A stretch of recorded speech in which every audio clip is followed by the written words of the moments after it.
We live with it?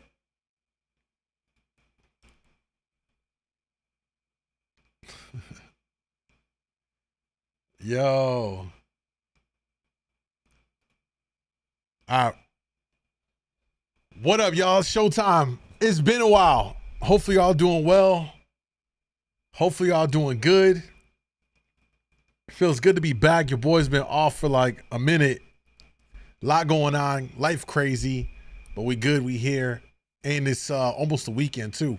I got my allergies acting up. So you have to excuse me because my ass got like eyes are running, noses tearing, man. It's that time of year and all of that. But we here with it. Got some upgrades on the streams. Pretty cool. But let's get started, man. Let's get started. You know, we're gonna do the roll call, check in where you from, where you at, how you living. Let me see. What city, state, country you at? Let's go. Australia in the building. First time here. What up, DJ? Tay, what up? Pyro, what's up? On the YouTube side. Miami in the building. Okay. Jersey in the building. Jamaica, Brazil, Charlotte. Here we go. Check it out. France.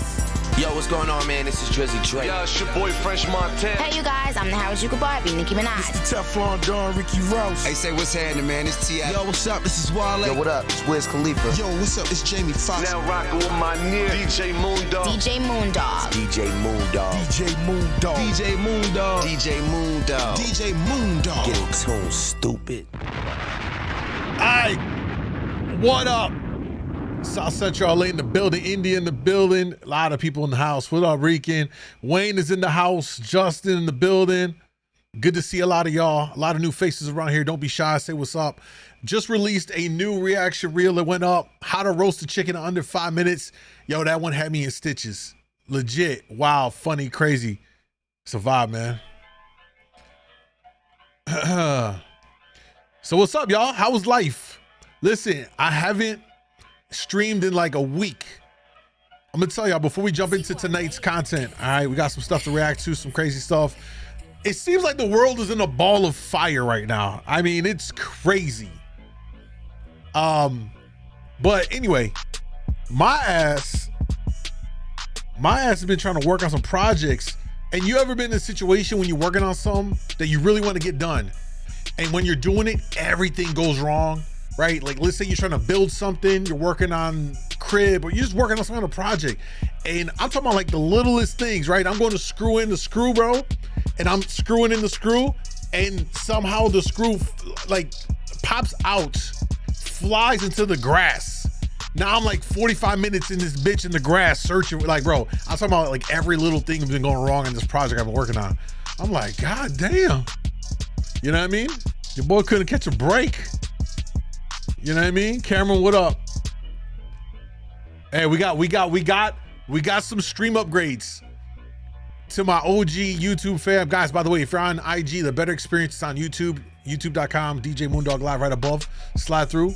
Yeah, I mean everything. Everything was going bad. You know what I mean? Yeah, where I've been, I had to take off, man. So look, here's the thing. It's not a real big secret, right? But you know, I got PTSD from my time in the military, combat and all that shit. And I generally, the way I've managed to live with this shit is to Sean, thank you for the membership, brother. I've had to set my life up in a way where I avoid situations that get me heated, because I turn into a fucking monster. You know what I mean? Like a rage monster. I have to be very chill. That's why I'm really laid back for the most part. And I like to laugh a lot. That's my way to combat that ugly side, right? However, when I run into situations, I get really frustrated. It triggers it. So when I told you about how I was working on this project, I'm trying to work on this thing to get back on Lake Michigan to go boating and fishing, all that stuff. I'm working on this shit, and everything was going wrong with this thing. Like, my personal life is great, but like I was working on this project and it got me so frustrated. It triggered me. And so I was like, I was off, man. My whole vibe was off. I was in the Marine Corps. Now, I don't do drugs, bro. You know, I've done some weed, but it never really did nothing for me. I never really felt, you know what I mean, what some other people feel for it. So So yeah, that's why I haven't streamed in all week. I was pretty fucked up in the head, to be honest. I'm not gonna hold you. I was really just, you know what I'm saying? And for me, when you go on the stream, when you're entertaining people, you can't come with that energy. So I'd rather just sit out, let me get myself in a better, you know what I mean, spot, and come back. And like we are now, and I'm feeling better. You know what I mean? Like 80%, you know what I mean? And I figured I'll come live, and I'm sure y'all gonna get that 20%. Y'all gonna bring it out, and we're gonna turn up and have a good time and all that. You know what I mean? Does one of your eye twitch when you are, what? Angry? No.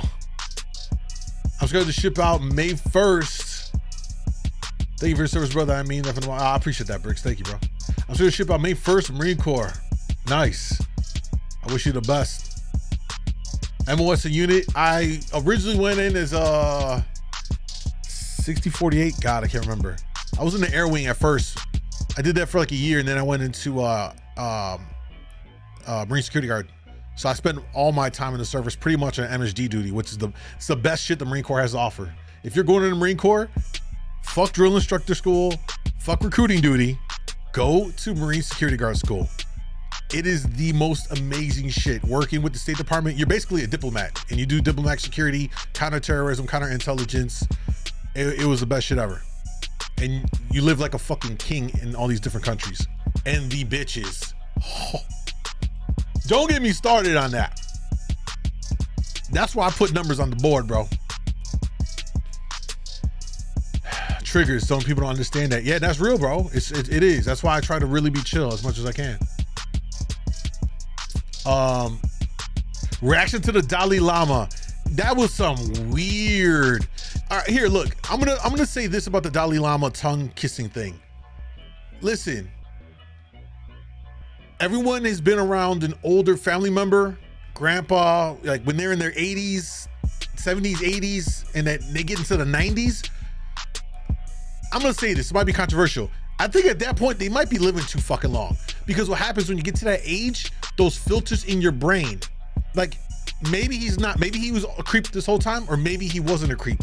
But I think generally speaking, when you get to that age point, when you get very elderly, those mechanisms in your brain that for us tell us that's not right and that's okay are removed, and they just start doing shit because they're just old. I don't know if that's the case for him, but I have seen that with older people. They start talking out their ass like, what the fuck are you talking about? Because it's gone, bro. Their mind is deteriorating. You know what I mean? All of that. Katie, what up, baby? Ace down in the building. C's in the building. Monica in the house. What's up, love? All right. So that's kind of a little bit to kind of catch you up. So listen. We got some updates on the stream. The lights have returned. I need somebody to test them out. This is only going to work if you're on YouTube. If you type in YouTube chat, you could probably control the lights. That means, shit, did it go off when we had a membership? They're linked to membership, super chats, and donos. The lights trigger off. And then I think there's also some general commands you can do. Like Joanna, what up, baby? What up, C's? Nah, I'm over here. Let's go. Yeah, there you go. I like it on the right side, baby. No, party ain't working. Try exclamation dead. See if that works. And I finally, y'all know I had a couple of those freak donation values, right? There was the $6.90 one. Then we got the 16. Yeah, it works. It works. All right. GG. Candy came over from IG. You a real one. Thank you. Ah, fuck. God damn, that's bright. I gotta turn that shit down. The fuck? I look all washed out. I gotta fix that. Actually, I can do this right now. Hold up.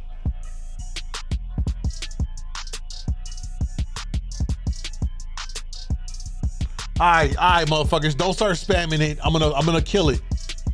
You know what I'm saying? You see what I'm saying? I give you an inch, you guys run a fucking mile with it. Chill. The push-up dono's not in there yet. However, I did add the $69 freak dono. It's a good one too. But like, I honestly don't want y'all to ring it off because it's pretty obnoxious and pretty vulgar. So definitely don't do that. For real, don't anybody try that for the first time. Definitely. Facing like you got shot, for real. Trying to blind my ass with the shit. All right. Anything y'all need me to go through? I'm thinking about maybe going through some of my DMs. Actually, we'll start off with that. Let's go through my DMs. I'm gonna show y'all what we got in here, what people sent me to react to. I'm gonna tell y'all that it's kind of crazy. My DMs are so bad. I actually had a liquor company reach out to me, maybe for some kind of ad thing, but I don't think it's gonna be a long discussion because I don't drink hard liquor. I've been sober 7 years. I will drink a beer occasionally, but probably not gonna. I need like a so like what I want to do is I want to do make me laugh challenges. That's where I can incorporate some brands, so like I can get like whatever drink or whatever, and then what I'll do is I'll hold the drink in my mouth, and then y'all send me videos and someone tries to get me to laugh can like get hooked up with something. You know what I mean? I'm trying to laugh. Let's go. We working on it. Bud Light needs to reach out to pull themselves out the shitter, bro. Yo, listen, in the last week that I've been gone, it's been so much happening. You got Bud Light getting dragged for all of that. You've got the 21-year-old Air Force National Guard that just got popped for being the person that leaked all the Ukraine-US secret documents. That just happened today. It's a lot, bro. I don't even know where to begin. I don't even know where to begin. It's just so much. You know what I mean? Wine, beer, my go-to, and liquors when I'm annoyed. 305, what up? Yeah, it's definitely like that. All right, let's pull it up. Let's get started.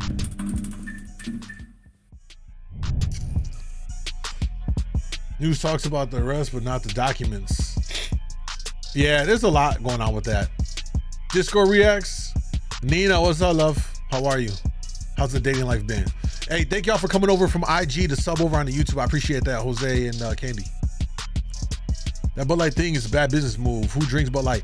Listen, here's what I'm gonna say about the Bud Light thing with I forgot the individual's name.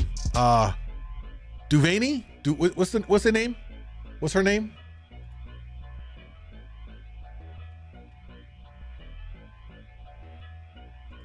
Is this the right? Hold up.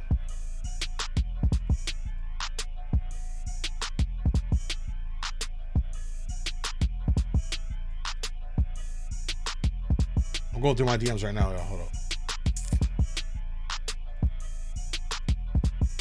See, they changed it. I can't see my okay.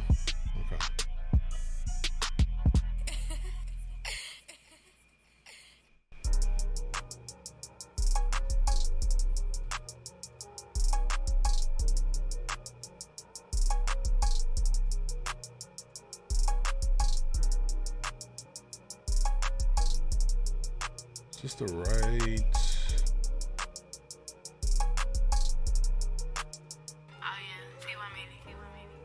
It's weird. I can't. It's not letting me get to my folders.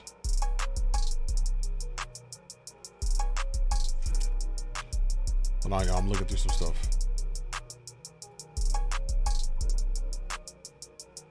Where we at with it? Let's see. Yo, Jeff, what up, bro? Just came from IG. I appreciate that. Yeah. I don't always stream on my IG, but I'm always streaming on my YouTube channel Monday through Friday. So this is the best way to stay connected. What's the girl's name?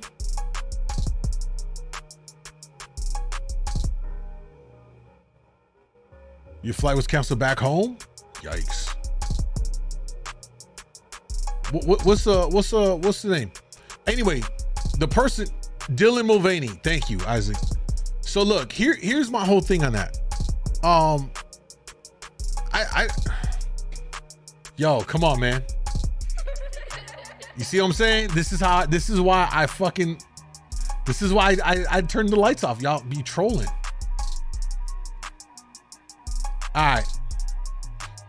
How to roast a chicken under 5 minutes. That's a good one, ain't it? That killed me when I saw it.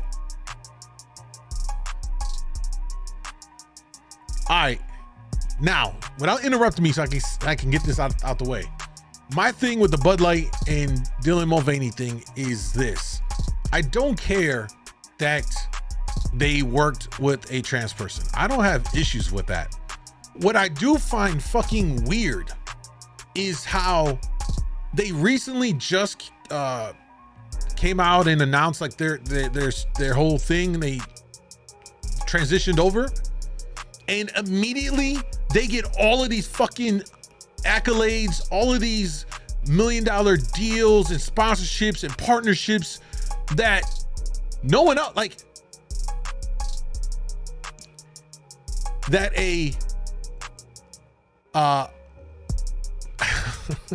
God, see, this is where it's a slippery slope. He transitions into a she. The minute that happens, all over the place, they're getting all these deals, all these companies want to attach themselves to her. However, none of them did any of that before with any of the numerous biologically born women that are out here putting in that work to get those opportunities, to get those big sponsorships and all that stuff. That's where I feel where I feel like they're just pandering. These companies, they're pandering. You know what I mean? They had ample opportunity before to do this with any woman, but Dylan comes out, makes a transition. Now they start doing the media rounds, and it's like, oh yeah, we're gonna ride this wave. That to me is what's weird, when there's so many other women that probably been working their ass off to get these opportunities.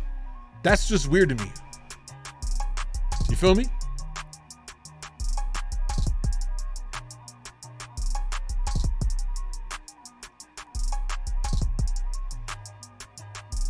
You know, just jumping on it. That's where I think that's weird.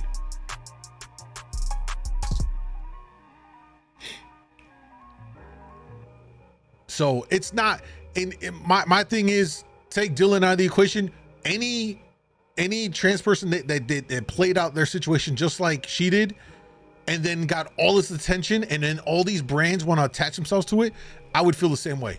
There's so many other women that have been trying to get these opportunities, and that's where I think is disingenuous, and they're just trying to ride that wave, man. They're trying to ride that woke wave. That's all. But like, you're trying to say that their beer is so good it'll make even men look better after drinking it. That's funny. So listen, I ain't mad at Dylan getting the bag. I ain't mad at anybody getting their bag. I got no issues with the individual themselves. My thing is the corporations, bro. I hate how these corporations see this shit and then they want to ride. Well, I was gonna say ride a dick, but I guess not in this case. You know what I'm saying? They just trying to ride the wave. It's pandering. I hate that shit. I hate it in any context. They just trying to sway us and play the game. That's all.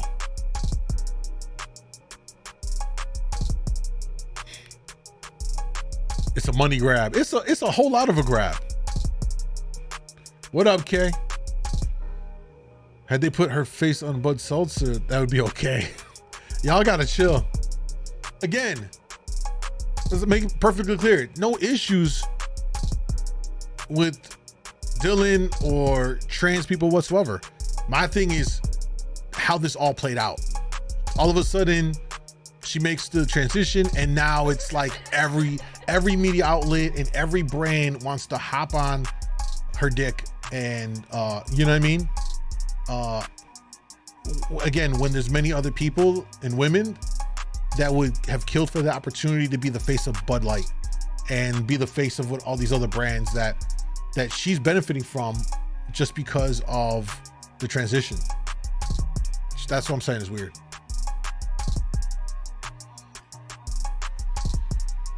Money talks bullshit. Was he didn't transition? Well, yeah, I don't know the specifics. I like I said, I don't stick my nose into that. It's not. You know, I don't dive into that stuff. But either way, they're considering themselves as trans, right? So, whatever.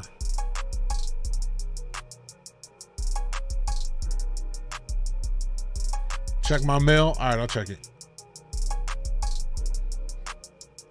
And quick jump on the poll. Right, I missed the Budweiser frogs.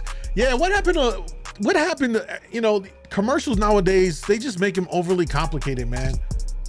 It was one commercial I saw recently, and I don't remember what company it was from, but literally, I promise you, when I tell you they had every race, gender, it was probably the most inclusive commercial I ever saw.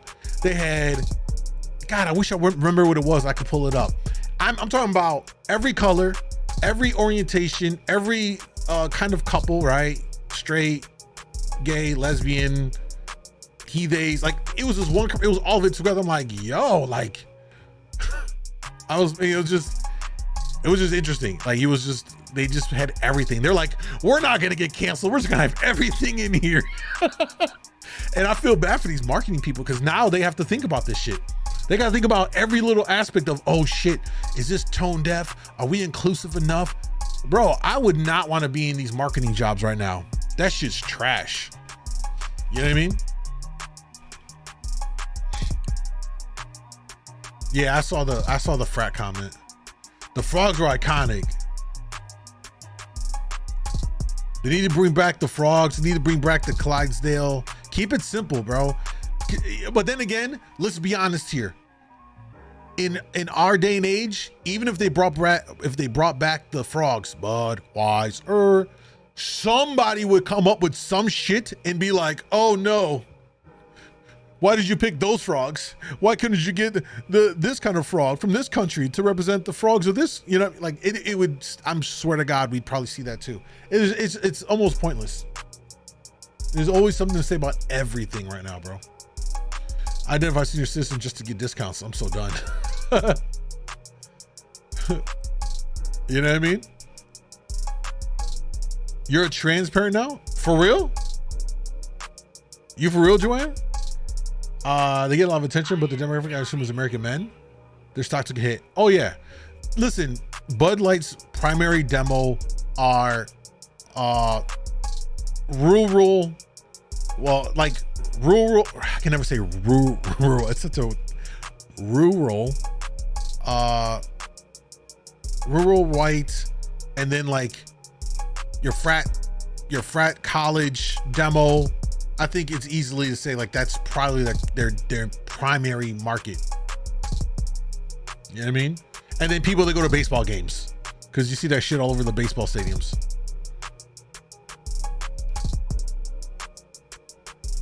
Frog racism. I bet you, I promise you they would. What, can you get the toad? What about the chameleons or lizards? Exactly. I tried to identify as a woman on Tuesday for ladies' night. They didn't let you in the club, did they? It's always an issue. You know what I mean? Let's take a look at what we got for today. The music makes it 100. See, I can't play music. Y'all got me fucked up with the music shit. I can't play that.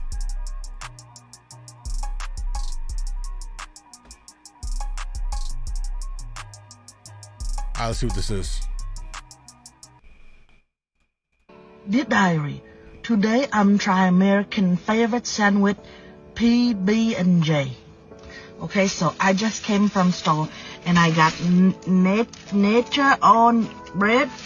They get to the wheat bread is more healthy for you, and I have Jip peanut butter and I got the Kai brand jelly. So that make a sandwich. I've never had this kind of sandwich before in my country. Hey yo, no shots. You about to have KY jelly in the sandwich. I think it ain't no way, bro. It had its own song, and I finally can sing it and know what I'm happy for, because they say peanut butter gel time, peanut butter gel time, peanut butter and baseball bat. So no jelly come out. I think that's good. Nah.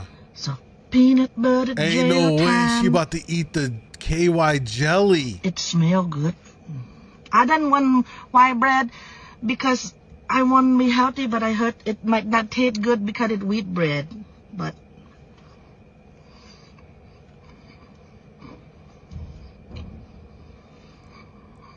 hey yo, hey yo.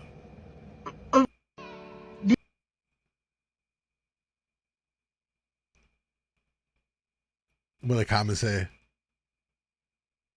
They said that goes between completely different kind of slices. Yo, that's true. It definitely is true.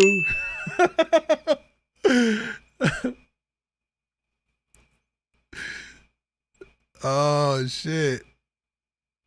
Dear diary, today I fucked up. Oh shit. Yo, I mean, they make KY jelly, isn't it edible? I mean, if you know, like you could inadvertently get it in your mouth, and you know what I mean.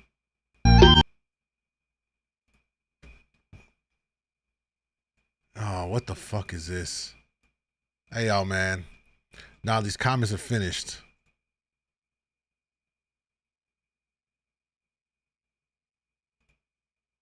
Bro knows Victoria's Secret. Bro was the first player online. Bro was the primary. Man, still owes Jesus $5. Oh. Bro got a signed copy of the Bible.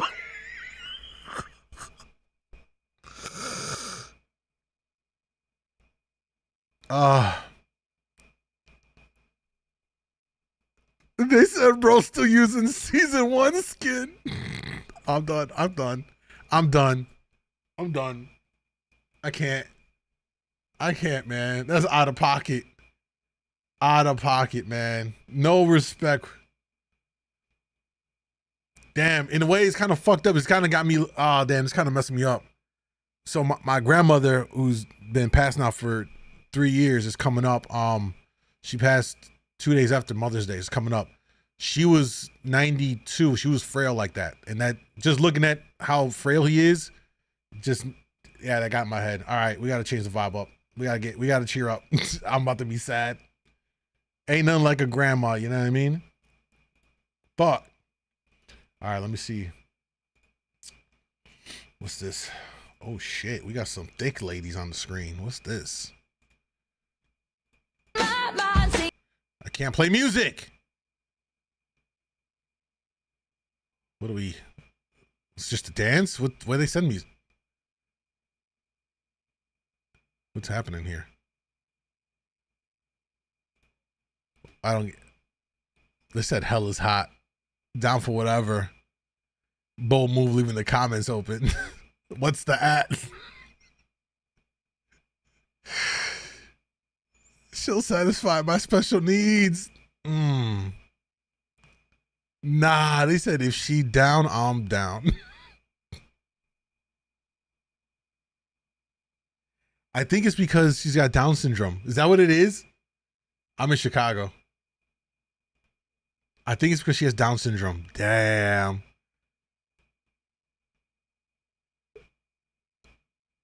They said body is body, hands down. They said, fuck it, I'm gonna say it. What's the at? Hey, yo, fellas really got no limits, bro. No limits. I mean, she thick. Shorty thick. Ain't she thick and Down syndrome? Fucking new achievement unlocked over here and shit. Fuck. You gotta do this one. All right, let's see what this is.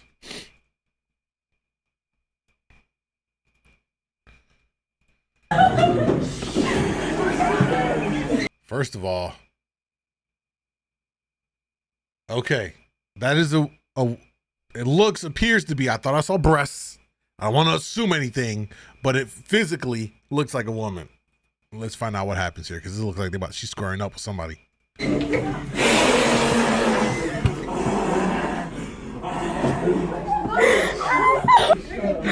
Oh my God.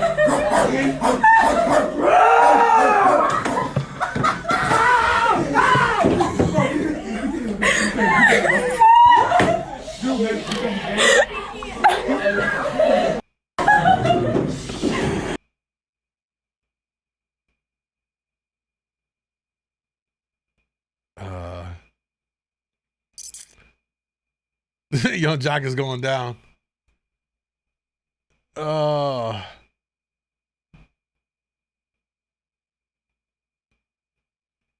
I understand why so many teachers are going on strike. Imagine her explaining this video to her future employer. Sis got accepted at Monsters University. Teachers just want some kids to conjugate verbs, and they're out here doing this.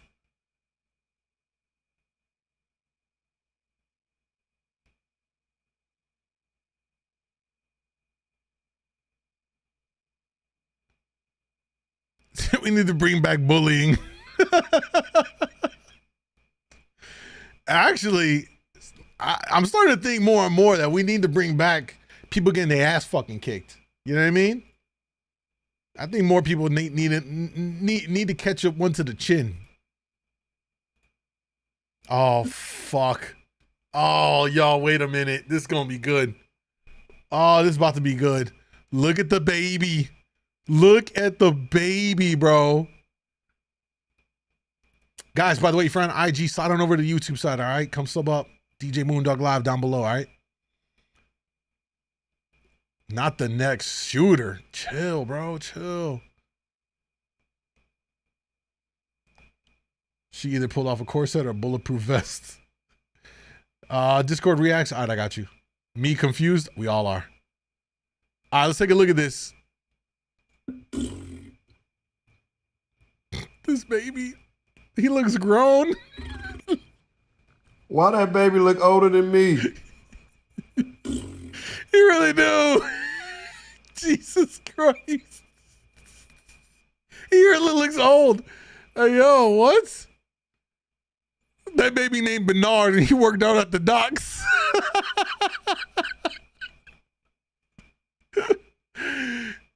I literally thought she was doing the face switch thing. He's retired. That's his nurse. Oh, man, that's good. That baby drove his mom to the hospital for his delivery.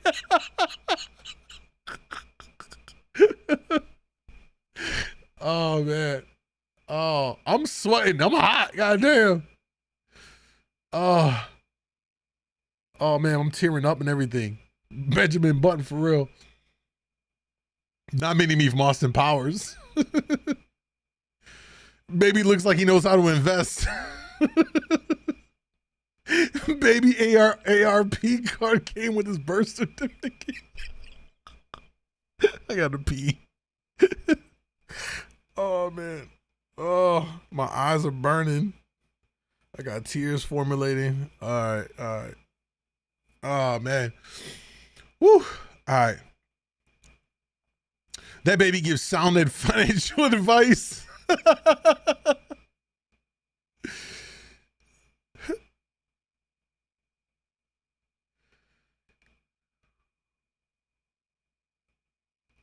That baby's 52 and took out a second mortgage on his house. Oh, man. That's funny. Hey, I like a good video with a baby in it that looks just grown or like an adult. They are fucking hilarious. Yo, this I'm at the shout out to Milo who sent this to me.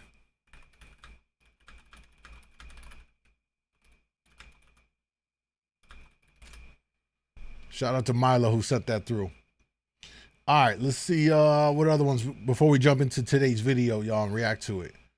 It's gonna be heavy.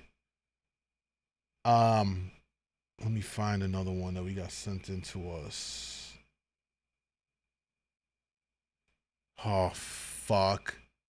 Guys, I'm warning you right now. If you laugh, you're going to hell. I've warned you. All right? I've warned you.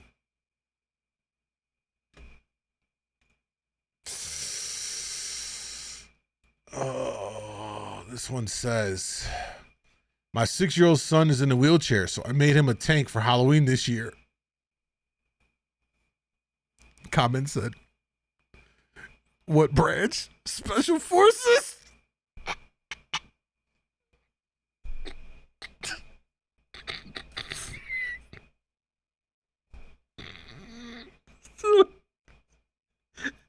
Somebody said Jesus, dude. Oh God. I'm sorry. Pack light, motherfuckers. We all going. Just pack light.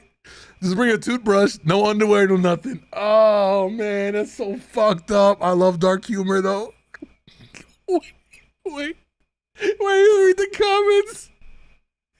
80-second chairboard. Damn.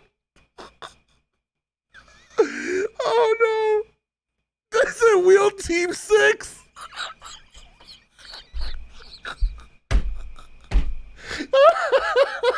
Oh God. I'm in too deep. I need y'all bail me out. Man. Get me out of here. Get me out. Oh shit. Yo. If you're on IG, the only way you're not going to hell is you gotta come over to YouTube and sub up. All right. Shameless plug. DJ MoonDawg Live.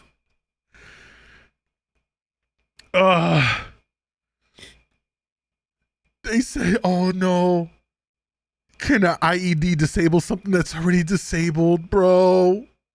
Bro.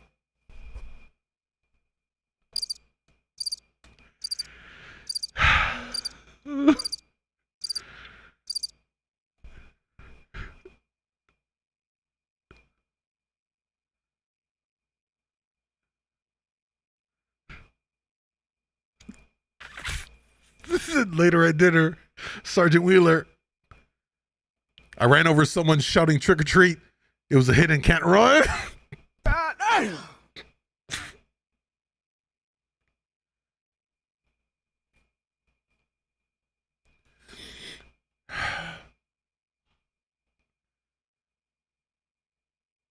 Is it a tank like that would cripple enemy forces?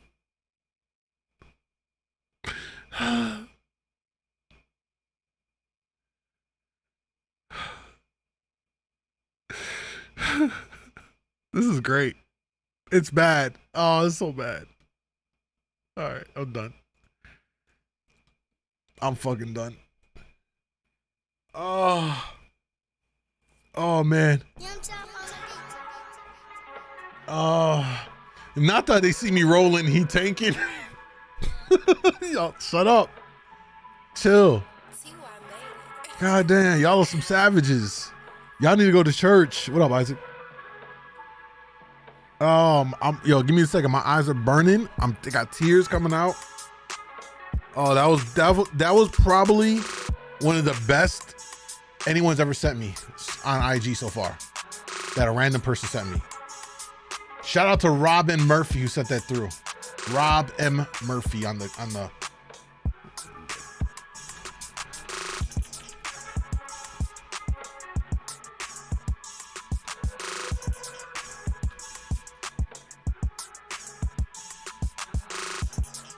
Oh shit. Oh man, I needed to take a breather after that one. Oh man. They said wheels up when they flew up and deployed them. Shut up, man. Yo.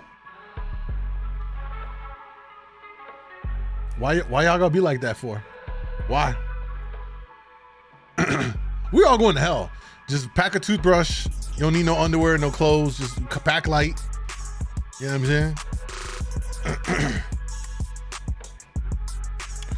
Hey, this got sent to me from NFL. Y'all know Josh Cribbs for the Cleveland? He sent this to me. The NFL athlete. Let's take a look.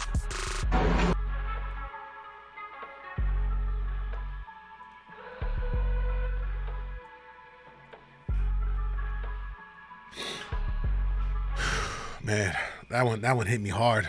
All right, let's see what this is. When having a pet snake goes wrong. All right, what's about to happen? I kind of already know what's gonna happen. I haven't seen this, but I'm just guessing the snake's gonna bite or attach itself on something. Let's find out. Smile for the camera, snake. Hi, baby girl. Hi. You gonna come out? Oh, yay. Okay, well, Need a hand? no, I'm gonna have Chris help, hopefully. Ow. Should I continue filming? Yes, this? Yes. No. Kind of figured. She's like, I'll lose my arm for 1 million views. Okay, no, I need you to get the other end done. Like, quickly, please. First of all, the minute that happens to me, the fucking knife is coming out and I'm slicing this thing. I don't care. I'm slicing this thing into snake fillets.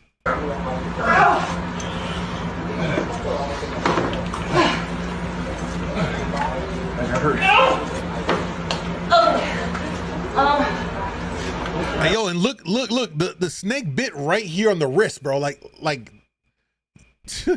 that's pretty bad. Okay. All right.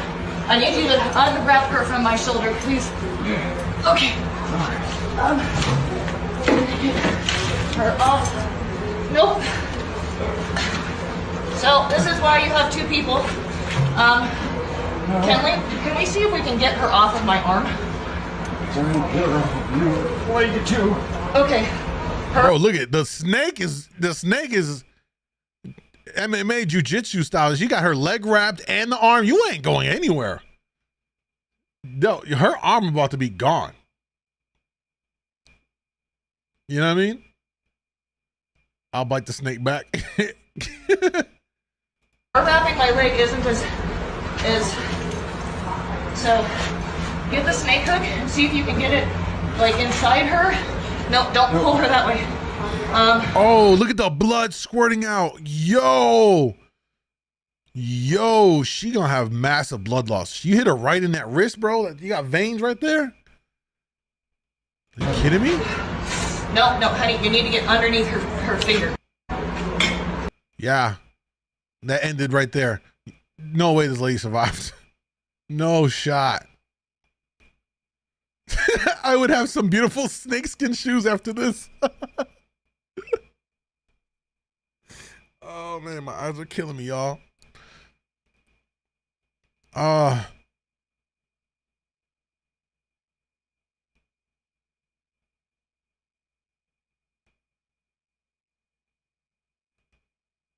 Yeah, that's crazy. Yo, I don't understand why people keep some crazy pets like that. Give me a second, y'all. My eyes are starting to burn. My allergies are going crazy. We might not be on long today. God damn. All right.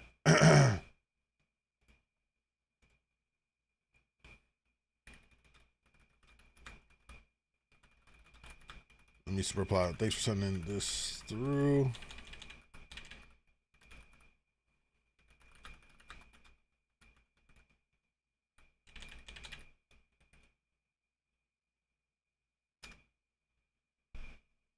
All right, sent that through. Let's see what we got here. What did Brick send me? Let's see what Brick sent. What you got in here? How did you guys do it? How did you stay out of the generational hate war? We didn't stay out of it. It was just never an issue with us. Anybody born between like 75 and 89, you automatically started going to school with multicultures. So it was never an issue for us.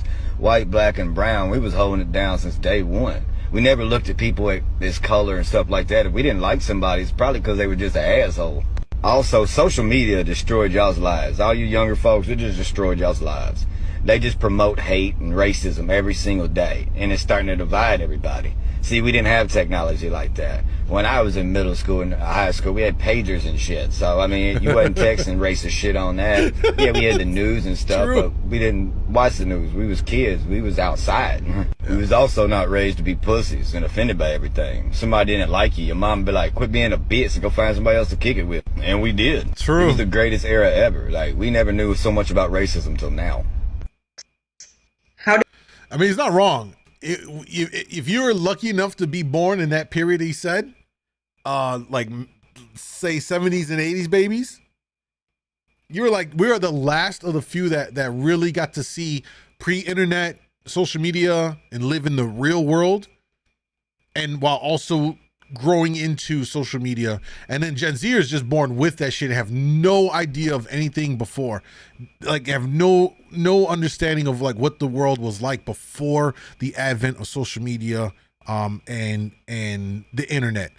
You know what I'm saying? Which is sad. You know what I mean? Like, I distinctly remember being young.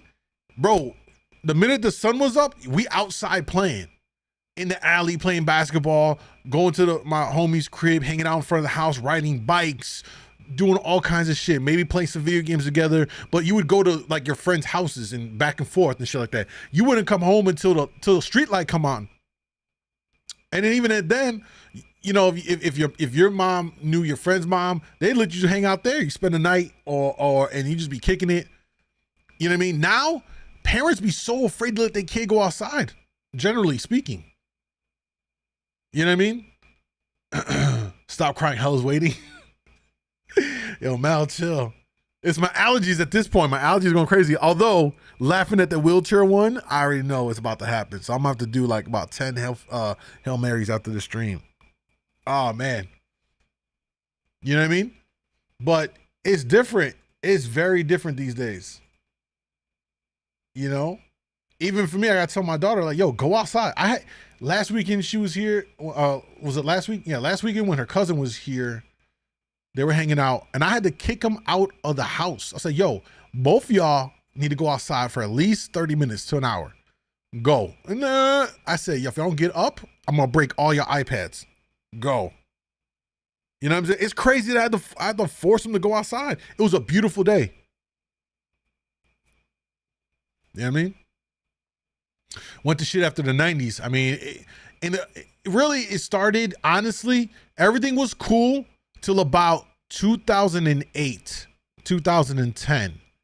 That's when it started to blow up, really, in the early stages of all social media. After 2010 till now, it's yeah. Se acabó. Done. What the fuck is this? What the fuck is this? What is this, y'all?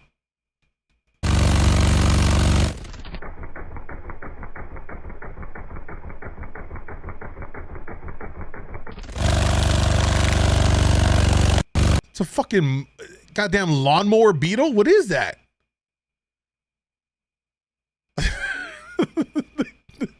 Hell, the gifts. Yo, it's funny. Fire it up. Yo, that thing gotta die. For real. What? And you know what? I'll tell you what. The early years, like when Twitter, MySpace, Twitter, social media was fun. I distinctly remember being on Twitter, and Twitter was so much fun because it was just about being on there, clowning, memes, and entertaining. You could say whatever you wanted. Bro, I remember a couple years ago, I went back and I deleted all of my Twitter. I've been on Twitter since 2009 or whatever. I deleted all the tweets. I'm like, you ain't about to get me. Because I know I said some reckless, crazy shit that in today's climate, people would be like, oh, that's offensive. But at the time, it wasn't like that. At the time, our society wasn't in this enlightened period, for lack of a better word, that we are now. But the idea that they can go back and drag up some shit that you said 7 years ago and try to say like, oh, look, this is you. Bitch, in 7 years, you know how much I've grown and matured and you know what I mean? It's a weird time and place that we live in that people will dig up shit that happened 7-10 years ago and off your social media, when at the time of when you posted it, we were in a very different culture and society. Things were weren't as, I don't know, uptight as they are now. And then they want to throw that against you. You know what I mean? Oh man, Ding Dong Ditch was the best. That was an AI Beetle, was it? The coding on MySpace was shit. Graphics and all that top too much. Yeah, kids now iPad. And the kids do be on iPad a lot. Yeah, you gotta get them out, man. You gotta kick them out. You really do gotta kick them out. What's this?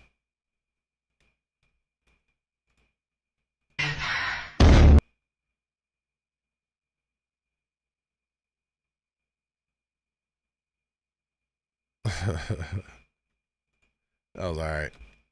I can't play with the music, y'all. They gonna hit me with the music. All right, let me check one more. Wait, somebody said in Discord. Let me check Discord real quick. Oh man, yo, if you're on IG, what's up? Make sure to come through on the YouTube side.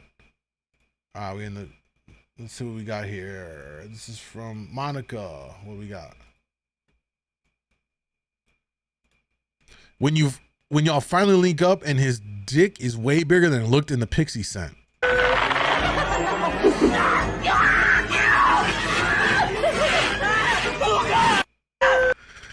Yeah, I remember that movie's great, actually. All right. Yeah, all right, Monica, I see you. All right, C sent this in. Let's take a look at what C sent. Single that I'm gonna go to a cliff and scream, I love you. I love you.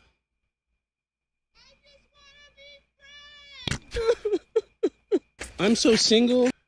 Yeah. Yeah, I got friend zoned in the fucking echoes. All right, another one from C's.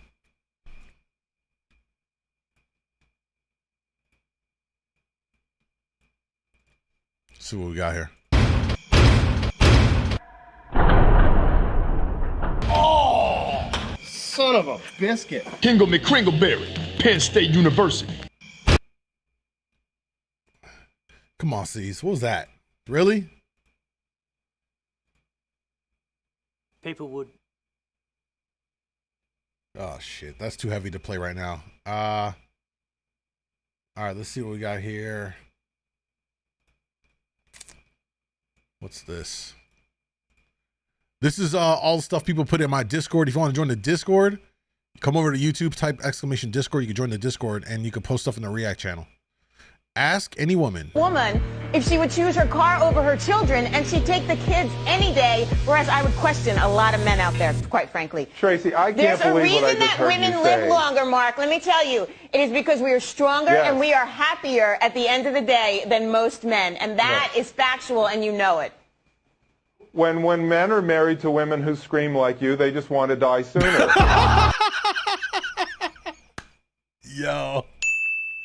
Yo, the clapback on that was so real.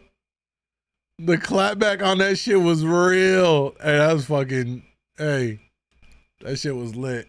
Yo, yeah, they clap back hard on that one. With Lilith in the building? Yo, Lilith, what up? Oh, man. All right, let's see. Another one from Monica. What we got?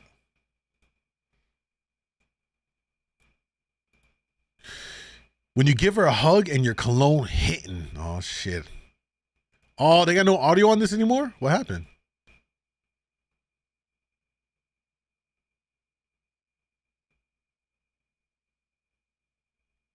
Okay, all right. All right. Let's see what else we got.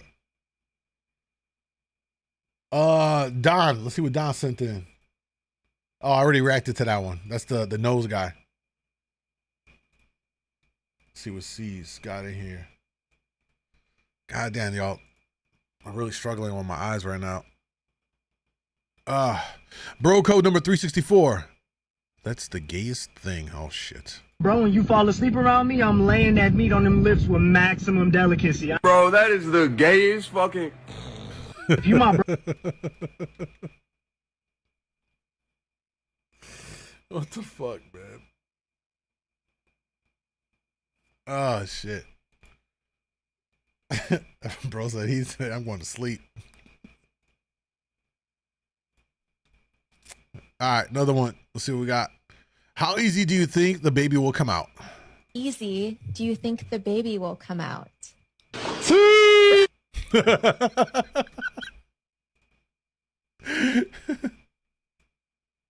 Why? Yo, I appreciate that, Tegan. Appreciate that, bro. Thank you. Oh, man. Fucking eyes. You just tell me when it reacts? All right. Yeah, it's that. It's partially the allergies, because we getting we're now in 70-degree temperatures, and all the plants are starting to grow, and it's been kind of crazy. And I think also the lights are messing with my eyes. I'm very sensitive. I might have to start wearing sunglasses on stream for no other reason than it's hurting my eyes. Some of y'all gonna be like, "Oh, look at you." Why ain't wearing sunglasses while you stream? Let's take a look at this. Monica sent this in. The dentures, the laugh, the everything. Mom, let's say. This is my mom doing a jelly challenge. What is happening right now?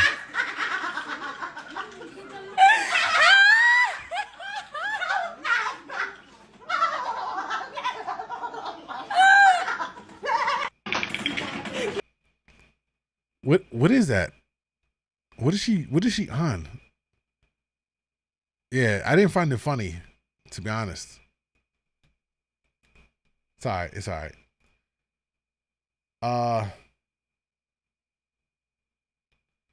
Let's see what Tate sent in.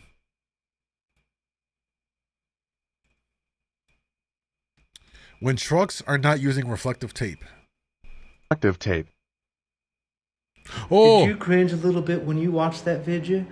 Did you recoil a tiny bit and part of you just sink up into your taint? Well, that's because you may be suffering from long-term PTSD from the Final Destination franchise. And I'm Shining Nathan here to tell you that you may or may not be entitled to financial compensation. Some people on here are fucking weird. Fucking weird. All right, let's see.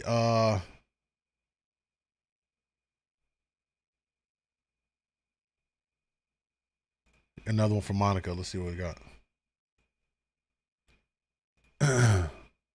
So we all know HBO Max and Climax, Netflix and Chill, Hit It and Quit It, Hump and Dump, Disney Plus and Thrust, Hulu and Do You, all these phrases and pickup lines us young people use. But what about the old people? What about the elderly? I took it upon myself to write some down, and feel free to use them all. Take out my dentures and go on adventures, press my life alert and squirt, break a hip and dip, nursing home and bone, hearing aid and get laid, handicap sticker and liquor, pills and thrills, lose my glasses in some.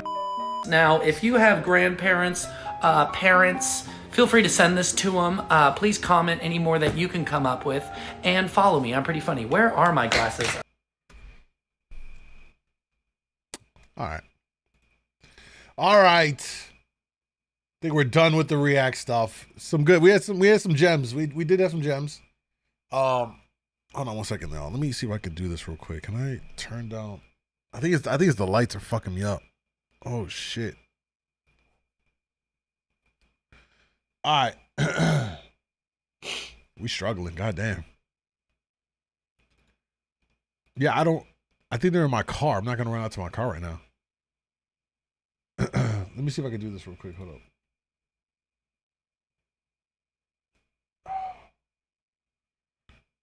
Let me see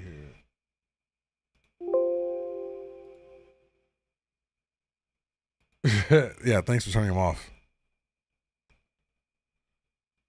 Now I'm in the dark. All right, fuck it. Let's see if that helps. So it's hurt. I'm hurting so bad. All right, I'm in the fucking dark.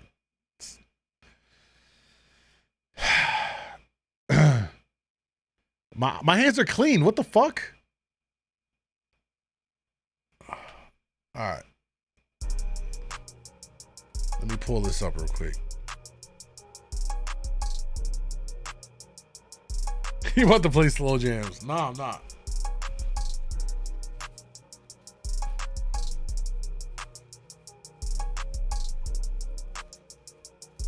I think I'm having an allergy attack, to be honest with you. My nose is running.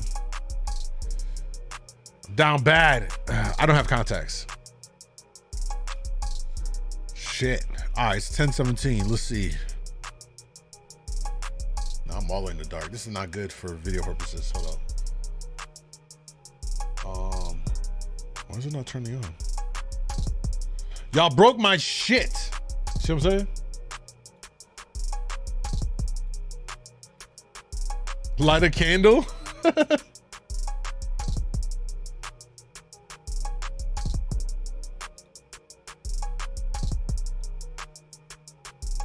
I'll see if that works.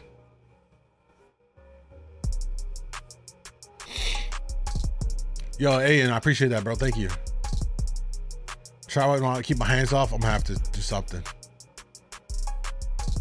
If you have an allergic reaction to something, it's just pollen. It's just. And I think that and the lights. Lights are fucking with me. All right, let's see what we got here. Let me let's pull this up. Hopefully we can get through this shit. All right, I wanted to go through this video, or actually, that you want to. Oh yeah, everyone's favorite fucking podcast, because the panelists always get people triggered here.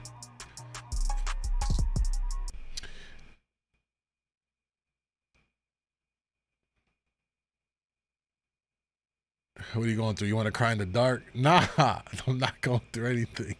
I'm good. I'm just struggling with my allergies and shit. Oh boy, look, everybody knows what it is. All right, y'all, let's jump into it. Is chivalry dead, and did women kill it? Let's find out on the latest clip from the Whatever podcast. Rant about lack of effort. Lack of effort. Interesting. Can you tell us a bit more about that?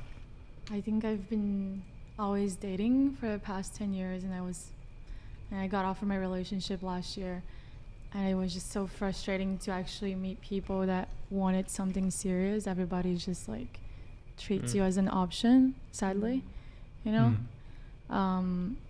or even not having the basic needs of being a man, you know. The basic needs of being a man? Used to be I Raider. don't know, like opening the car door. I mean,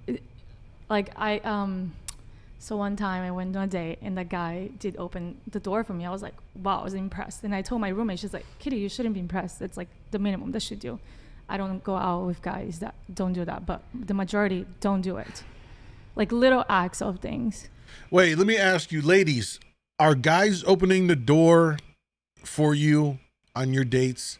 And fellas, are you opening the door, holding the door open for women when you're going out with them? Give me a quick rundown real quick.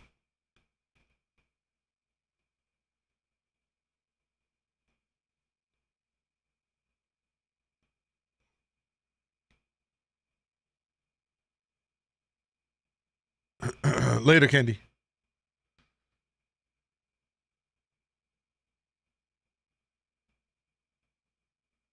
I open the door most of the time. Okay, open the door for my ladies still 6 years in. Good. Yeah, for sure. I'm holding the door open. Cool. Sometimes. Interesting. Interesting. They don't do it typically? Really? Huh. Seems to be a mixed bag of whether people are or aren't doing it. Ayo said, fuck, you got arms, use them. Damn. I've been opening the door, okay. Yeah, they do, but the older ones. Okay. All right. It's kind of a mixture here, but generally most people seem like they are doing it or experiencing it. If I'm with them, yes. If it's a random old woman, yes. Random woman my age, not unless she's a few feet away. Rarely had it. Well, Lily, every green moon. I try every time, but sometimes she beats me to it. Okay. I open the door because it's a purpose. Yes, they are. All right. Well, here, listen, guys. Open the door. If you're on a date, you don't even have to be on a date. If it's just a woman, just be a gentleman. It takes very little effort just to hold the door. You know what I mean? And she should say thank you. And if not, be like, your pussy stank. If she walks by, you know, because the least you could do is say thank you. Flowers. Flowers? Not flowers. That's an example. Hey, we're in 2023. Not exactly Wait, that. no, you don't send flowers? Fuck no. You don't get flowers? I've never sent a girl flowers. Ever. I've never Is this sent a why girl you're flowers. single? Probably. But why? Why Not send exactly flowers? flowers. It's about About being a thinking gentleman. about the person. It's like You can only be a gentleman you're with going- ladies. It's like you're going to That's the true. grocery store. Imagine like, You never trust had a me. lady? Well, that's Say you never had a date. The girl I will don't feel agree with so that. special I've and given loved. a guy flowers before. Give me flowers. It's not about flowers. I It's want about flowers. the act of thinking about Yeah, that it's- person. Yeah, I don't want flowers. I think most men do not want fucking flowers. It doesn't work the same way when a man gives a woman flowers from when if a woman gives a man flowers. You know what I mean? Most men would rather have something where, like, out of the blue, you made his favorite food, or, you know, out of the blue, you picked him up, like, I don't know. It could be various different things depending on his interest. It could be like a tool set that he was looking at, or maybe it's a cologne, stuff like that. Flowers not really a thing for guys, though. Caring about her Showing and them thinking that you care. It's another Yeah. like 5 minutes. Like, hey, I was thinking about you. Mhm. I Well, got it's you like, flowers. what I saw guys- you at What the do store. guys don't get this treatment? We're all about equality, right? So why?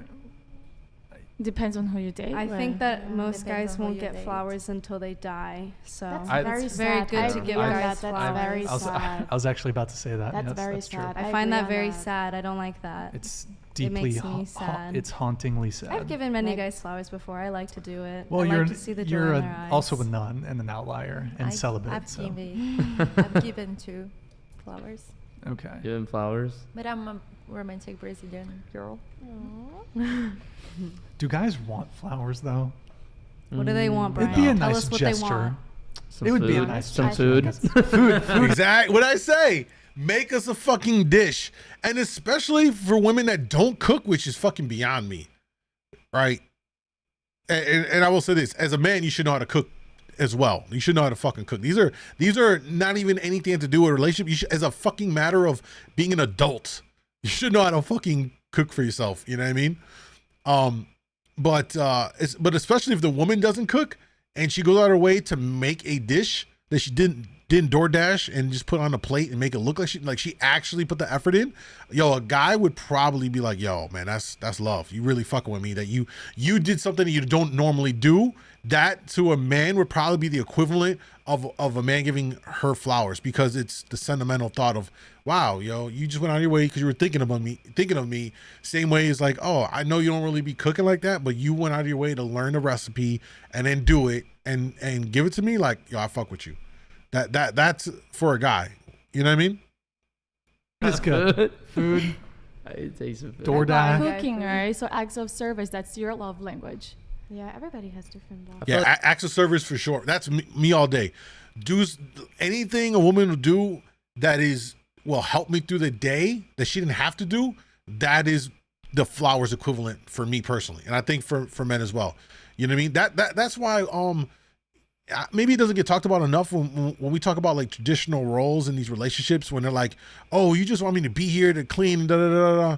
I think for men it's different, because if you know, it's like if she went and did his laundry, oh, you didn't have to do it, but you know what, you did it, and it makes my life a little easier.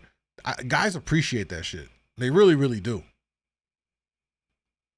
Like every gender has every gender, I guess, in 2023, the genders have like roles, you know, like the woman, I guess, could cook for the man can bring her flowers, you know, the man obviously opening the door. You said that there was not that many men that opened the door for you though. Okay, but were those hookups or were those like dudes they were trying to date? No, my ex-boyfriends, none were like that. Oh my God. Justin said, my wife surprises me by stopping by with food for my lunch breaks at work. Yeah, something simple as that. You know what I mean? Goes a long way. Guys are so easy. We really are fucking easy to please. We really are. Yeah, I mean, open the door for a girl? Yeah. Doesn't have to be all the time. Brian is the biggest Chad. Open the door for a girl. No, you are hilarious. Like your reaction to that. I was like, what? That is so funny. Opening the door? Maybe do Open that the at the next door. dinner. Like, why would I do that for that harpy? The next day, like, seems so crazy. Calling the next day? What do you mean? Like, no, I'm just making fun of you because you Oh. were like so shy. What about when you and your girl both work? How do you bridge these gaps? That's a fair point. I think this goes on a case-by-case basis, right? Because it's never going to be a one-size-fits-all, because depending on the two people and their work schedules and what they're doing, I think it's just important that people talk, bro. We are allowing too many mouthpieces on the internet to try to sway us in how our relationship should run, when as a matter of fact, it should just be between you and the person you're with. If it's 50-50 and that's what y'all rock with, God bless, do your thing. If it's very traditional and I provide, you take care of home, look, whatever works for people, I'm all for it. It don't, you know what I mean? Like, whatever works for the individuals in that situation, I think fundamentally is all that really matters.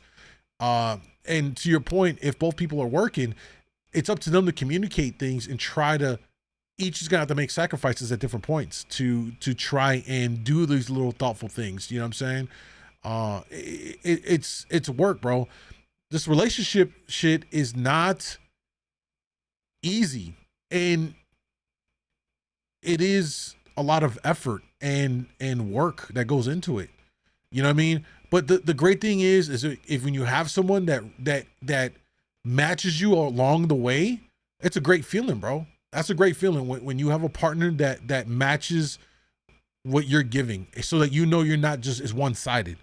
You know what I mean? And when you have someone that is lock in step with you in that approach to the relationship, you're gonna be very happy. So whatever that looks like for whatever person, it's gonna be different. About text them, her the like, day flowers. after? Yeah, calling the day after, like those women. But why? I guess here's my thing, right? We've sort of touched on this at different points in the show. We're talking about, we're in 2023, equality, men and women are equal, all this stuff, right?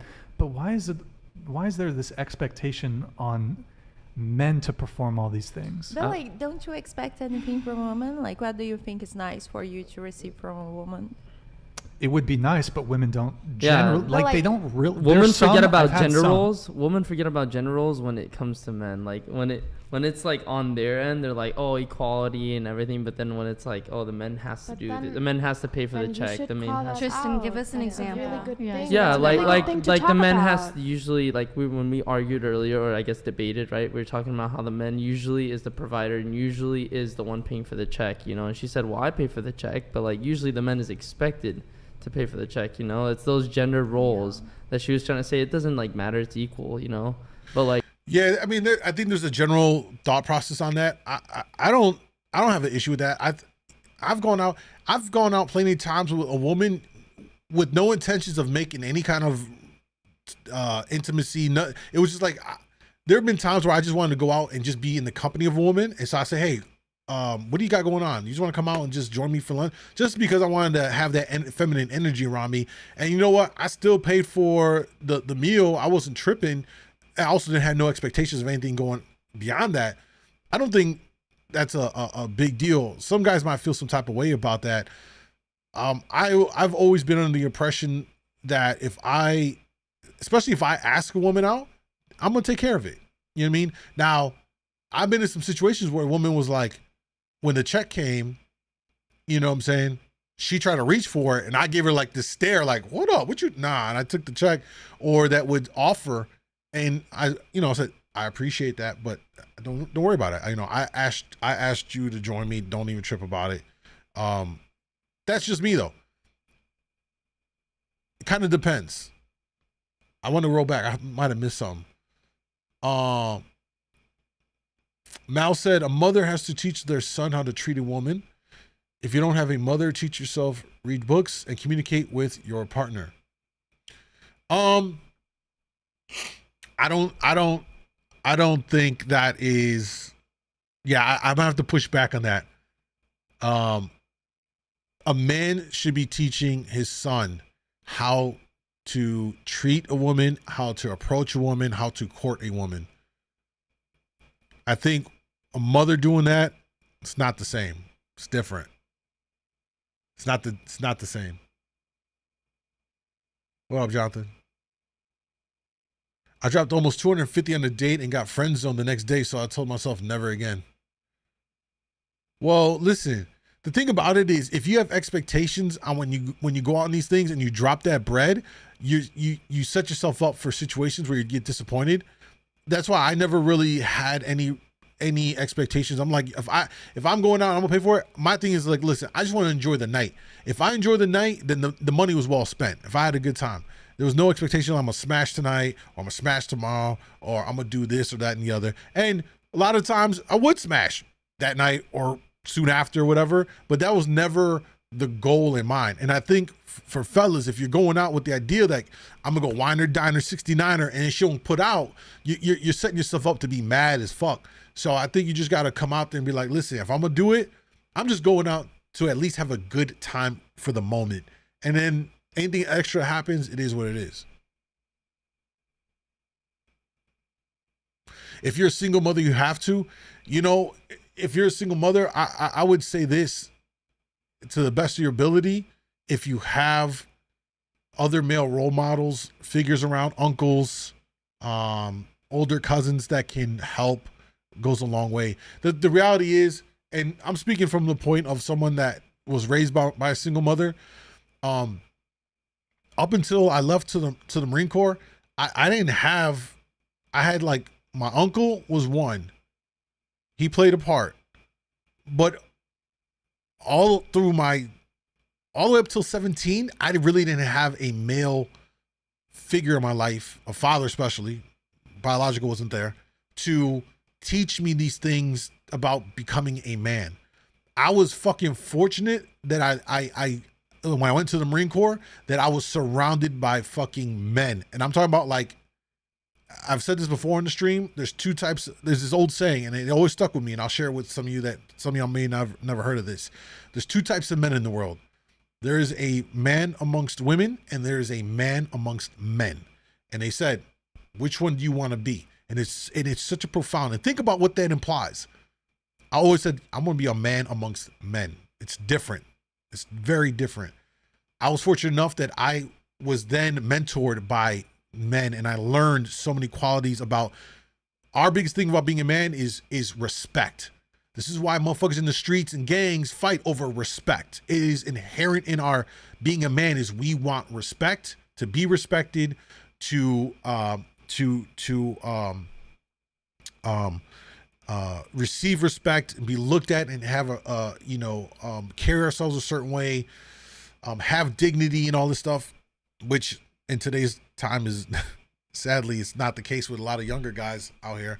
But I say, but that's not necessarily all their fault, because a lot of their fathers, men, have abandoned them, and they're growing up without any male role models, any male influence to tell them, nah, bro, this is how you fucking handle this shit.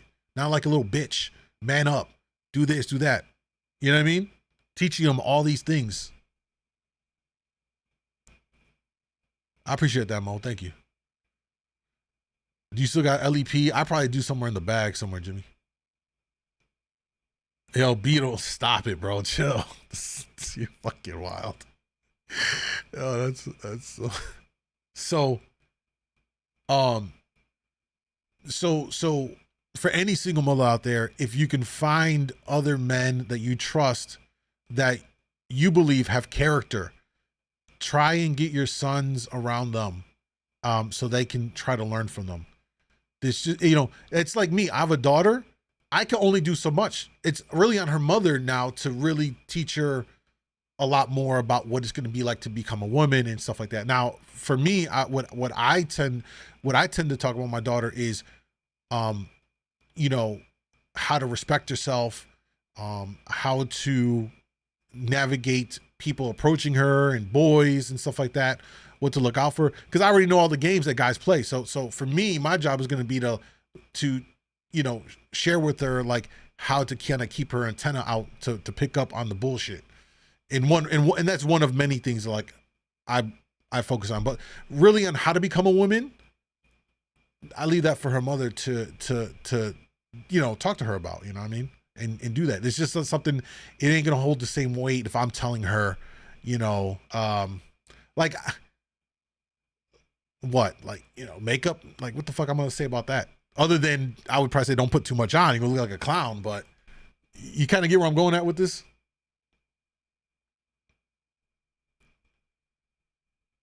I did 305. We reacted to it earlier.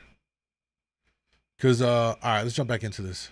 like in reality, generally, the man usually has to pay. It's like, the woman is expected like to cook and to clean the Yeah, house. I mean that's the which we equality of do. it. You know, there's like they have their gender roles, Yeah. but like you can't compare a lot of things. That's just like Yeah. it's just the But gender roles. What are romantic things that you like from a woman?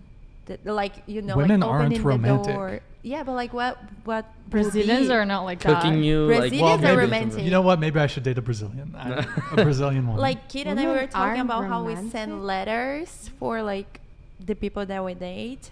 Let me tell you. Let me clarify my statement. Women receive the romance. Men are the romantics. So why do you date women then? What is? Because I'm heterosexual. Yeah, but like you say, women are not romantic. I just wanted to ask you, what do you get from a We date? don't need the romanticism. That's Yeah, the thing. Like, don't you both like have like this like chemistry, which is like romantic? You like a girl's flirty, you romantic. Yeah, Isn't I it, personally like being the romantic. I don't really need any romanticism. I don't need flowers brought to me. But you know, like if I was dating a girl, like her cooking me a meal, you know, would be nice. You know, Yeah, that's their nice form things of like. doing for the partner. Nice things doing for the partner. I think that's a really good thing, good base for a relationship. Would you like if the girl like bought you flowers or send you letters, or would you like? I want a you girl to wouldn't simp care? for me, but it doesn't mean I'm gonna get it. You want a girl to do what? To sorry? simp. Simp. What is? I would simp? love if a girl Like, simped for me, if you could but they don't. Falling for them, like Não, que tipo. No, like doing the most doing for the you, most, you know? doing a lot. obsessing, like kind Brian, of. why don't you think they do that for you? Like They spoiling don't. They don't do it for the vast majority of men. Brian, you're lying. You're a good-looking dude. Like a girl I'm would like a easily 6. simp for you. Why do you think they're not simping for you? I've had girls simp for me, but it's rare. It's super rare. Did you value them? Those who simped for you? Do I what? Like, did you give your most to them too? He didn't bring What? her flowers or open her door. What? Yeah, like exactly. That is why, Brian. You answered your own question. What? Exactly. How did I answer my own question? Brian, you're putting out all these standards and you want a girl to simp for you. You have all these qualities and then you like throw it out the window by openly saying stuff like that. I'm basically. You're being very openly derogatory. What do you mean? You're like, why would I open a door for her? Why would I get flowers for her? Do you think that's attractive to a girl? I'm not trying to min-max my dating. Well, you do want a simp. You want something. yeah. You can't act like you don't want anything. He wants a midget with labia. I want a 4'11" beef Oh, crit you're and queen. so real for that. I do. I mean, anyways, I do have a. Yo, all of that to say, listen, it takes very little effort to fucking open a door and just be courteous. I don't think there's anything wrong with this, guys. You know what I mean? And I'll say it like this: if you're putting yourself in a situation where you feel like you shouldn't be opening the door or don't want to open the door for some chick, why even fuck with her in the first place? So that's how I look at it. Like, don't put yourself in a situation where you're fucking with somebody that you wouldn't even want to open the door for them. And if you remove yourself from those situations, you're just gonna have a better overall experience out here when you're out here moving and shaking and dating, all that stuff. You know what I mean? It's like, stop putting yourself in situations where you're looking at someone like, nah, I ain't opening the door for this bitch. Then why even there in the first place? I get it, right? You're trying to smash, but listen, bro, I'm gonna tell you all this. All pussy is not good pussy. I promise you. It is not. You know what I'm saying? All right, there's another one we're going to pull up here. Why? Let's continue on with this fuckery. Why can't women accept men's boundaries is this one. Let's see what it says here. Dudes have an issue with the Instagram thing is you're kind of keeping your options open. What do But you it doesn't know? matter what they send to you. It matters Do you think an your A-list celebrity looks actions. through all of their DMs? Like, definitely not. If you're comparing like a woman to an A-list celebrity, like they definitely don't look through all their DMs. No, like if Oh, but she they gets, do. They look through a If she lot. gets 2 a day, like that's literally like 14 in a week. That is so many to look through. Like no one's looking through that. Especially if you have a boyfriend, it's like why are you even going to look? Like, do you trust in your girlfriend? Yeah. Because in the history of relationships, nobody's ever cheated ever or ended a relationship to maybe pursue a different partner. That's never Okay, but happened. receiving a DM is not like she can go outside, go to a coffee shop and cheat on you. Thanks, On Jeff. I her appreciate that, bro. behavior, you Let me know? ask you guys a question. Okay. Yeah, it's more You- about the man's judgment. to You watch guys out, are isn't it? you two are from Brazil, right? Yeah. Bolsonaro slides into your DMs. Oh my god. Oh yeah, that's I will totally throw an up. Come on. Sorry, You're going for him, right? What? No. No. No? Oh, Ew. okay. I'm trying to So think. of- this guy. Okay, Why? Scarlett Johansson Drake? hits on you. Who's You like- go for her, No. right? Okay, hold on. You're dating a guy who Okay, makes great. $70K a year. Oh my god. Well, actually, Why do you have I to don't go- know. Why, Brian? No, Hold I on. just say Drake. Drake is like talented. Do you answer? Gorgeous. Let's say you're single, right? Do you Okay. respond to Drake's DM? If I'm Of course she is. yes. Single. What about you? They're flying out, bro. Any woman that says they ain't responding to Drake is motherfucking capping. Stop the cap. 100%, they are going to respond, and will take a trip. No shot. What if you've been seeing a guy for 3 weeks? Do you respond to Drake's DM? You'd be like, bro, look, Drake What just is he DM'd saying? me. I mean, 3 weeks. 3 weeks. 3 weeks. If I was seeing a girl But for like- 3 weeks, I mean, 3 weeks is I'd open nothing. Drake's message, bro. Yeah, I You'd be mean, like, you'd be 3 like, I weeks. gotta get clapped by Drake. What? Even the guy would answer. Wait, what? She said I got to get clapped by Drake. At least she's not lying about it. God damn. Yeah. Tristan said it, not me. Tristan was like, I gotta open that DM. Come on. Oh my god, no. Oh, that's not what you meant? Oh, hell no. Send I had- the asteroid. I had this, coming this straight for you, conversation with Tristan. my cousin where he was like, okay, if my wife ever cheated on me with Brad Pitt, I would be like, oh my god, like she was like, she had sex with Brad Pitt and she's still married with me, so it would be like a title of honor. Like a throuple. Yeah, like no, just like Yeah. like okay, she can get Brad Pitt and she's She's with with me. me. So he was like, that's kind of a belt, like a boxing Mm. belt, like a trophy. I've definitely had that conversation with my girlfriend though. Like, all right, what if Scarlett Johansson slid in my DMs? Like, what would you do? Like, she was just Supportive. like, no, but she obviously I would no. Like, I still think like you would still in that scenario that you were saying, you still can't do anything with them. That's like obviously reply to the message. That's fine, but like you're not Yeah. gonna do anything. I think you still gotta be loyal. Of course. 100%. Yeah. Brian, what are your thoughts? You're thinking about something. If I, by the way, I'm about to use an analogy here. Oh I'm no. I'm not. I want to make something clear because I don't want to get canceled. We live in California, Stan. The analogy I'm about to use, I'm not trying. Nobody is property, but it is an analogy to articulate a point. If I buy a car and the dealership says, I want to keep the for sale sign on the car, but you own it. But we're keeping the for sale sign on the car, and maybe I'm going to tell the dealership, fuck you. An analogy, guys, an analogy. Yeah, that's Women aren't- exactly the that's point. like- A woman is not an That's analogy. I already prefaced, I preemptively said that, okay?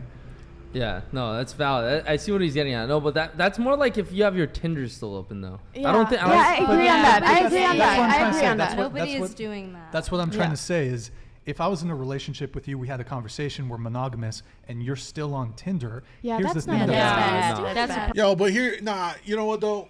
It's not just Tinder. They're trying to say just because Tinder is a dating app, Instagram is the largest fucking dating app. It's just not positioned like that, but it is used, and there's been fucking data and research behind it to show that Instagram is widely used by tons of people to hook up, right? The whole idea of sliding into DMs speaks to that. People slide into DM, right? Even though your profile and your IG page isn't set up to look like a dating app page, but it doesn't preclude somebody from trying to reach out and say, yo, what's up? Yo, oh man, I saw that photo. You was looking beautiful. Man, I would love to just take you out for lunch, you know, and shoot they shots. 1000%. So them trying to say like, Tinder or a dating app is different from IG. It's not. It's really not. You know what I'm saying? And the whole idea of this argument is if you're still on IG, like if I cuff you and you're still putting twerk videos up and string bikinis and you're turning around so everybody can see the cakes, that's disrespectful. I always talk about this. What's important for a man is their character and how they're perceived by other men. So if you know your woman is a representation of you out here, so if she's doing all this stuff, it makes you look crazy. I'm looking at you like, damn, bro, you just letting your chick do all of this. I'm seeing all of her shit in 4K. You know what I'm saying? Like, it's crazy. That really, in my eyes and a lot of men's eyes, makes us look at that other guy and lower him down that pedestal of a man. Like, yo, you definitely just letting her do whatever, bro. It's making you look bad. You know what I mean? That's a red flag, yeah. But here's the thing. For women, Instagram is, in essence, a dating app. No, I've never met anybody over okay, Instagram. Brian, explain how it is a dating app to us. Explain it.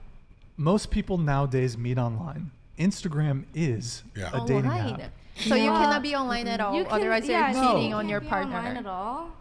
Brian, that means you can't be online either. That's different. It's Brian, different. How is it different? It's different. Yeah, because guys don't get hit up like that. Yeah.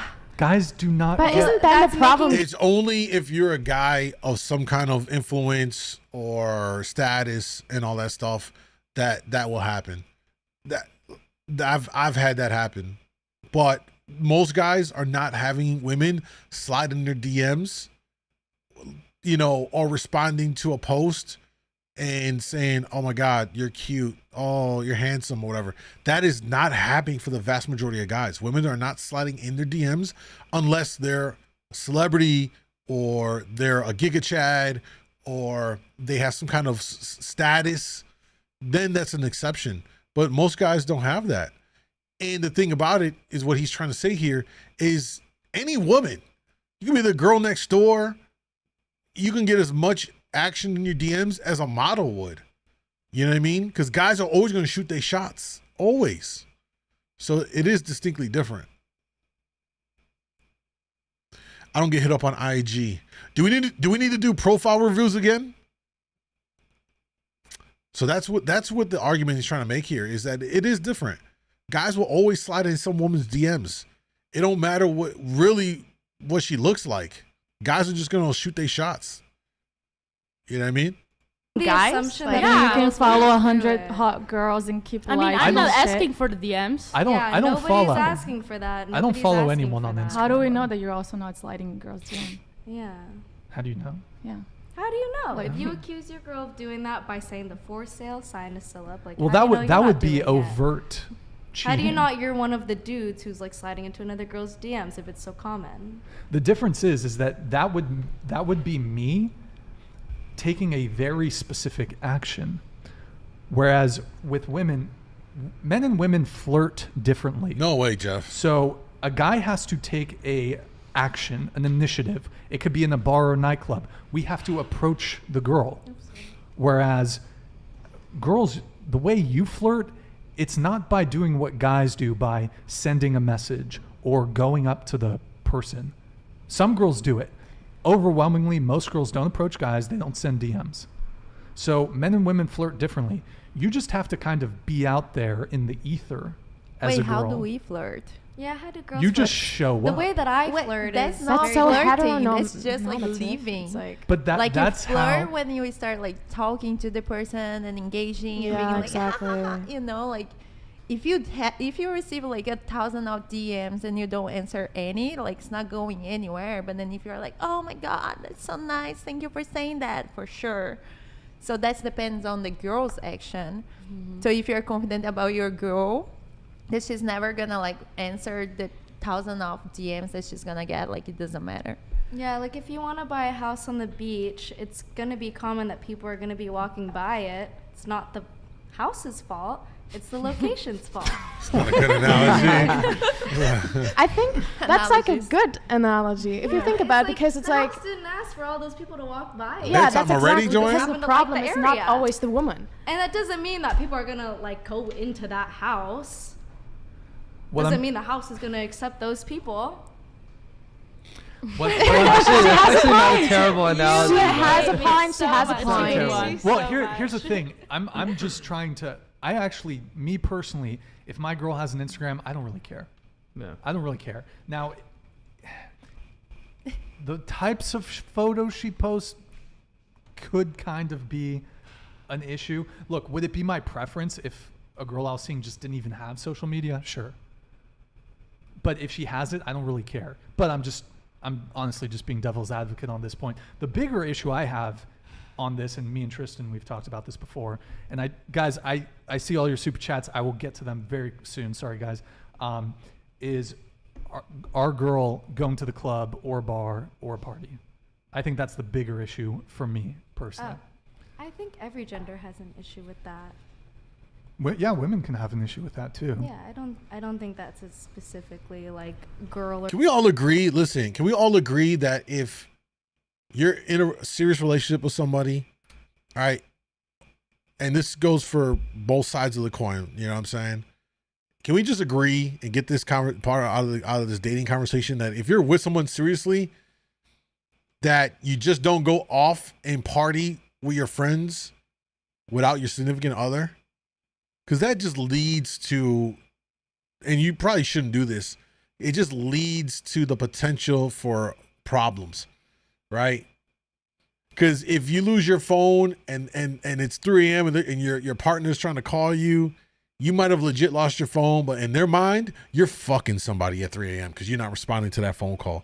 And the mere thought of something fishy going on, it's already embedded in your partner's brain, and that's a hard one to shake. Now they're gonna have trust issues, even if you were legitimately had like a real issue. You lost your phone, you weren't doing anything crazy. Just the idea that in their mind they've drafted up this whole sequence of events that the club closed at 2. It's 3 a.m. You're not home. You're not answering your phone. It's going straight to voicemail. You're fucking clapping cheeks for somebody else, or you're getting your cheeks clapped. You know what I mean? Like, just certain things, just don't do it. You know what I mean? Or if you do want to go out, get your partner to go with you. But to leave them alone, I always feel like that's always a setup for something to go wrong.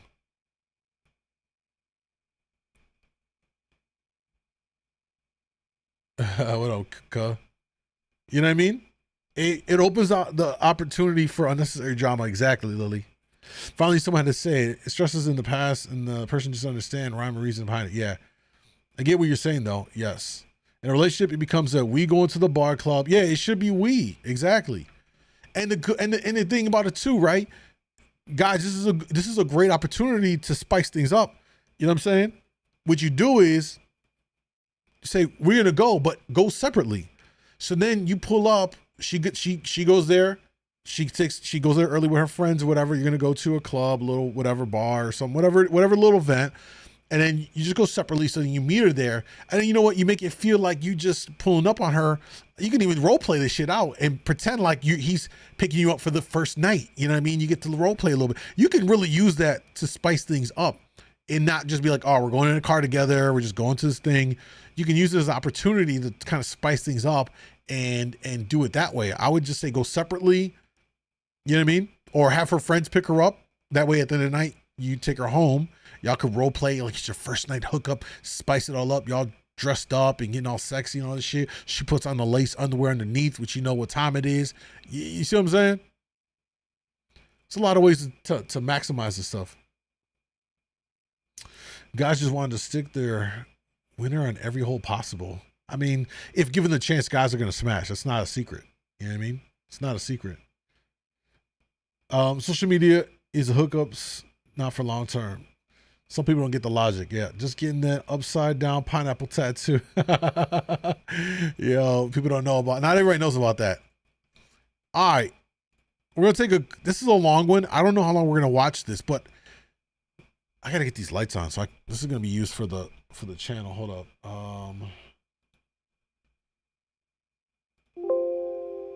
Before we start this real quick. Guys, by the way, if you're on IG, slide on over to the YouTube side. DJ MoonDawg Live down below is where you can see it. Let me just turn on my lights real quick because I think it was definitely the lights that were screwing with my eyes. All right. That should be better now. All right. This one here. Let's jump into this one. It says, are men falling behind? We're gonna have male feminists, which I kind of knew there is a thing as male feminists, but I just don't know of many. Versus female anti-feminists. Now that I do know it's a growing kind of a growing section of women that are pushing back against feminism, which is pretty interesting. This whole idea that any one group of people are all one way and there's one coherent thought process for to speak for them is absurd. It's just like Latinx. When did the entire Latino community come together and have a conference to all decide this? They don't. That's why there's a distinct division between some they want to use it and a lot more Latinos that don't accept that shit. And it's like, in fact, they feel like it's degrading, and that they are actually starting to turn in and started to say that it is actually like a slur to use that term. I didn't even know when that shit became a thing, but it sounds fucking ridiculous. Anyway, let's see what happens in this discussion here. It should be pretty interesting, pretty heated, and I want to see what you guys think about this as well. Women have more privileges today than men. Women have more privileges today than men. Wow. I went back and forth on this one, thinking about the difference between more and different. I think women have distinctly different privileges than men have, but with this new feminist movement that is arising, more of the third, fourth wave, we are finding, I think, that women are placed and pedestalized above men in a lot of ways. There's affirmative action hiring and scholarships where women, sometimes even regardless of academic standing or achievement, are prioritized above men. But men also have different privileges that they get to access. I struggle to say more, but I think I do agree with the feminist movement now. There is more. If you are born into this life with a vagina, you inherently have 10 times more privilege than a man. From the time they are little, girls are always like doted on and you're so pretty and cute. Very coddled. They're coddled, Yeah. Right? As they should be, you know? We want that feminine, nurturing energy in them. You can. And there's nothing wrong. Like even for men, like we coddle our daughters. We want to protect them and love them and stuff like that. I don't think there's inherently anything wrong with protecting, you know, our women, our young girls, or you know, and all that. I don't think there's anything wrong with that. You can kind of be a degenerate woman and have a hot body and be a millionaire on OnlyFans. Men don't have that privilege. Now, women don't have to like work to get a guy. They're just hot. And then guys come to them and spend their resources on them. A man has to prove himself. He has to build a body. He has to make money. He has to build influence. He has to become a protector, a provider. Women just have that naturally by just having a vagina, as I said. That's why it's frustrating, because the feminist movement has been all about women acting like they don't have rights and acting like they have it pretty hard in the modern day world. I can't think of a single thing that I don't have that a guy has, or that they only have. I would say the one thing I would say is the safety thing. That's the only thing that I would say is that women are disadvantaged from, by nature, women are not as physically strong. I mean, you're physically strong, but as physically strong. I'll take it. It's great biceps. And men just are. And if you're walking down a dark alley as a woman, you're going to feel some type of way sometimes, That's right? why we need guns. Well, there you go. I'm going to talk a little bit more about like the judicial system. When it comes to, let's say, domestic dispute, if a woman calls the police, they automatically show up, arrest the man. The Duluth model, I think is how you pronounced it. And that's already in place. It's not necessarily like a right or anything, but it's certainly in all of the police departments. Is if feminism is all about equality, why would you automatically arrest a man? When they arrest him, his name is in the newspaper automatically. The fact that a woman can say Jane Doe and she doesn't have to put her name out there, what skin in the game is there? And there's so many instances of that. I know men personally who have had domestic violence within the relationship with children involved, unfortunately. And the woman attacked the man in front of the child, and he's still, I know 2 instances personally, and he's still fighting to get the child back. That's from the Me Too movement. Congratulations. You guys got that. It kind of invalidates the women who do come forward. And God damn, they going in. I did not expect it. They are really going in on this. Pride, thank you, bro. I appreciate that. They really going in on this. who have faced rape and sexual assault and all of that, because then it kind of turned into a Twitter hashtag. That's correct. Where women were like, oh, you know what, I'm going to join. Like, this seems fun. All right, three like, later, bro. It's not fun. I think it's a mixed bag. I don't think the Me Too movement was inherently harmful. It's the Me Too movement when you couple it with something like believe all women. That's when it becomes an and the inherently victimization harmful. of women who People. aren't really victims. The prompt is, do women have more privileges? We have privileges simply by virtue of being women. We have privileges with affirmative action. We have privileges in family court, and we have privileges as far as being believed and forgiven. It's something that should be acknowledged. That's correct. Can I have the disagreeer step forward? Yeah, I got to hear what the guys got to say. This is going to be crazy. I appreciated the distinction of more versus different privileges. You can't just use a broad brush and paint the entire debate and say, all right, well, this is men have more than women, that's it. Like, women that must inherently then have. Yo, by the way, how does a man become a feminist? Right? Like, for me, I'm cool with a lot of what the original concept was, which was to, fight for women to have rights and have opportunities, same as men, yada yada. I'm cool with that. But to outright, I mean, these guys seem like they probably are at all the rallies and like they're all the way in it. You know what I mean? Like, how do you get to that level? I'm just curious.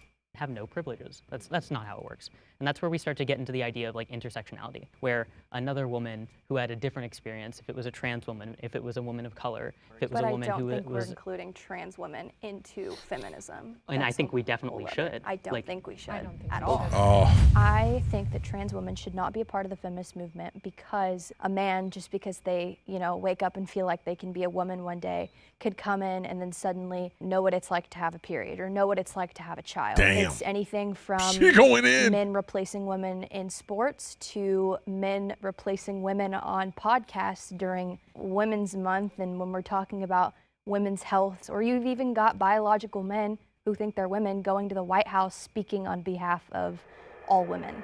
I do have a question for you based on the prompt, though, because you've lived in both experiences, at least socially. I'm curious, when you transitioned to male and people started perceiving you as male, like most people did today, what privileges changed for you, or what did you see enter your life that you didn't have before? Yeah, and that's sort of where a lot of my beliefs in feminism do lie, is because being out into the world as a gay woman was the way I was seen.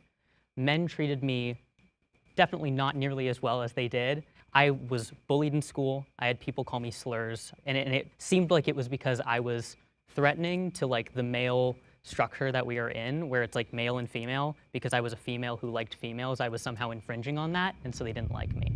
Things change naturally when you socially transition and are perceived by the world in a different way. When I transitioned from being perceived as female to the world to just pretty much passing or blending full-time as male, was that I got a lot more respect from other men. People listened to me and took me seriously. In a social passing setting, people aren't going to harass women who are around me if I'm walking with them at night, which is just a benefit I never thought about. So caveat, actually, so I say that, yes, there are some privileges that women have that men don't, but also there's privileges that men have that women don't. I don't think women are more privileged in our society, because I could get a woman pregnant and I could just run away. They could get you Well, for they can child get you for support. child. Wait, what did he just say? He could get a woman pregnant and just dip? No, you can't, you idiot. You're on the hook for child support, bro. And if not, you're going to jail. That's an entirely different area where men have it way disproportionately worse than women do. 100% in family court and divorce court. We've talked about this. This guy is already starting to sound like an idiot. Listen, I understand. Fuji said I had a number of classmates in women's history class, women's history course in college. That's a place where men can become feminists. Yeah, listen, some of these guys that would go into women's history classes were trying to get pussy. I'm not gonna hold you. I just didn't remember in college myself when guys were like, yo, I'm gonna take that women's history class. There's be a lot of bitches in there. So I don't know. They went in with that intention and maybe they did get sucked up into it and fully turned. Maybe, but this guy's already sounding goofy. What? Support, which they But do. are you saying she can't run away? Go to jail. Are you saying They she could take can't your run away money. from the pregnancy? But you could actually physically leave. I know what you're saying. At the end of the day, like, I don't see women having more privileges than men because we don't have the same, there's no way to objectively measure it. Well, and in the scenario that you pointed out, I mean, if a woman was pregnant, she wouldn't be able to get an abortion in most In some parts states, of the country. yes. Yeah. In some states, That's a major disadvantage. Yeah. You can't get an abortion, but children can go get a gender change at 12 with a Feels parent like you're at very 15 fixated on that. without consent. That's not true. It feels like you're very fixated on that. I know the laws as well. I went through this. I know, in some states you can, and in Thailand you can go at 16 and get your everything cut off. Guys, it's less than 5%. I know. It It's such a doesn't small. matter. It's such a small It doesn't subset matter. of the But population. But you can't say that about, it does matter though. When you have a child, you're not a That's parent between yet. the parent and the child. Can I ask you a question though, or ask the group a question? There's more world leaders who are male, and typically I think Good, leadership. that's a good thing. I know it's Well, he weird was coming talking from to me, me. but I do want to know. It doesn't bum you out that it's less likely for a woman to become president? I don't feel bummed out because I know that if I want to pursue something that I want to do, I have every capability to do it in this country. I don't feel bummed out. Women should not be in positions of extreme leadership like presidents, et cetera, because we're too emotional. I'm feeling a lot of too. emotions Men right can be now. impulsive. I'm not saying that men can't be yeah, emotional. Like we had a Men are president, more we had a president logical. who would literally just And now go we on have a Twitter president whose every brain day, doesn't every work. second. Wait, one person so she can hear us. To be logical and to be sound is not something defined by gender. It's just something defined by your own psychology. The left and right brain, it That's just actually false. is though. That's That's just not false. false. It's not Come false. on, man. It Come is on. not Really? false. Really? No, your question about leadership, I think, is a very poignant question because a lot of people are asking that. Why don't we see more female presidents? Why don't we see more female CEOs or Fortune 500 companies? And again, it goes back to those gender differences. There will be women who will be exceptions to the generalized rule of what it means to be feminine, and those women you will see succeed in extreme leadership. But we should also discuss what the conditions of extreme leadership are. We're talking 80-hour work weeks, subscribing yourself to your career and nothing else. Forgoing family, and children. Psychologically and biologically, women tend to lean in the direction of not making those choices for themselves, while men are highly competitive, they are highly analytical, systematic, they're willing to put in that time and take extreme measures to gain career status. Exactly. But in an egalitarian society, it's about having. And I also think if a woman wants to have a family, that's going to also preclude them. It's kind of what she's speaking to right here, which is, you know, if they do want to have a family, it's gonna slow them down or hinder it or preclude them from going that hard to get to that level to become CEO or president. I think. Choice to make that decision. Yes, that's what feminism but we is about. do. It's But about we already having- have that choice. We If do have that I want to go But own it's my own being- company, it's I being can. restricted. Like I said in the beginning, we've all agreed that the beginning of feminism was going in the right Humanizing direction. women, It right? was humanizing women. It was making them equal to men. It was giving us the same opportunities so that we can go vote, so that I can go get a job, so that I can drive a car. Like She can there's run for other president if countries she wants. that I know that we weren't talking about other countries, but if you want to talk about feminism, go protect the women who get beat up for driving a car in other countries. Men. That was really interesting so far. Really interesting so far. Jay, what up? Kool-Aid, what up, bro? She's single for sure. I don't know. We're gonna get to the next one here. I just thought about the movie How High when Redman took the women's history class and the response thing in the class was, "I love bitches." Exactly. And these guys probably went too deep into it. Now they converted. I agree with what she said. Nice. Are falling behind in society. Oof. We are. Men are falling behind. I just think, I mean, we have amazing men here today. It's an honor thank to you. be on this You panel barely with know you, me. to see this masculine energy. However, I know that men are not able to be men anymore because of the feminist, modern feminist propaganda. I coach men in my practice and they tell me, like, I don't even know what I can do on a date anymore. Can I ask a woman out? Am I gonna get in trouble for this now? Like, Yeah. I really like her. I kind of want to put my hand around her waist, but Yo, and this is so true. So many guys are scared to take the initiative because if it's interpreted the wrong way, if there wasn't consent, and you're doing something that you're just trying to read, right? It used to be when you would go out, you would just read the vibe between the person, and you're like, all right, I think I'm reading right here. I'm gonna lean in for a kiss because I think we've been vibing. I'm gonna go and take the shot. I'm gonna take the initiative. I'm gonna lead as a man to progress this. I'm gonna, you know, whatever. And boom, you lean in, lock lips, and you're like, oh, that was magical. But we're in a time now that guys, by and large, have to think or are thinking about, if I do this, and if she's like, oh no, what are you doing? I did not agree to this or consent to this. You're opening yourself to be in a world of trouble, because if she says, I did not consent, my God, it is over. Perfect example of this was in Aziz Ansari. Y'all remember this during the Me Too when it happened? He was caught up in the Me Too side when some girl came out talking about, yeah, he was he did all this, that, and the other. He got canceled for a little bit until a deeper story came out and said that it essentially was just a bad date. He didn't do anything. He didn't push himself up on her. He leaned in. Shorty went back to his apartment. They were doing some Netflix and chill type shit. And I'm super paraphrasing this. You can go online if you want to read like the whole story, what went down. But essentially they're Netflix and chilling, and he went in to make a move to try and like push up, you know, press up on her, like cuddle her and kiss her type shit. She was like, not really. And he was like, all right, cool, no problem. It was just a bad date and it was awkward. He misread. And it's scary for a lot of guys that if you misread the cues, and not every guy is good at reading a woman's cues to know, like, she's giving me the right cues to move forward, to make a move, to do something else here. It's very, very scary for a lot of guys. You know what I mean? Especially for men that don't interact with women a lot already. And you know what I mean? Like, the more you interact with women, the more easier it is for you to kind of pick up on these cues and to interpret it and then act on it. But for a lot of guys that they're not really getting a lot of women, they're not interacting with women a lot like that romantically, they're unsure and they're hesitant. And then when women are saying like, God, men are not really like men anymore. They're not really, taking an initiative. And it's because a lot of guys are scared. You know what I mean? It's a very confusing time for men in general, for sure. Maybe that's going to, I'm going to be all over social media, this kind of thing. And I think men don't have the balls anymore to just stand up and be a man, be dangerous, be fierce. I want to respond to a lot of what you said. Please. Does anybody else want? You make a really interesting point. However, I feel like a lot of the reasons why men can't actively express masculinity in a positive way is because of the patriarchal structures that we have. Part of where I'm coming from with this is I'm trans. So I was born female.